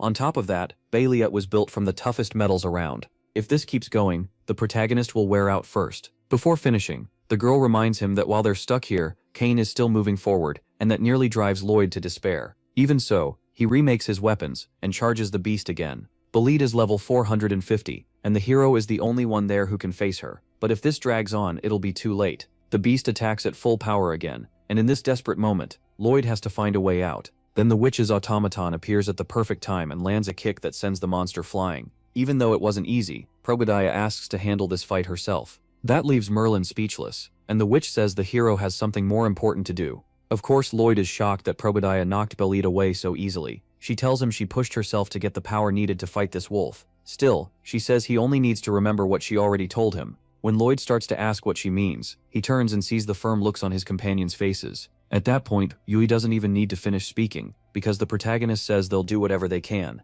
Yui looks proud that he remembered those words. So he runs off to stop Volma, carrying everyone's hopes because once again, he is their biggest hope.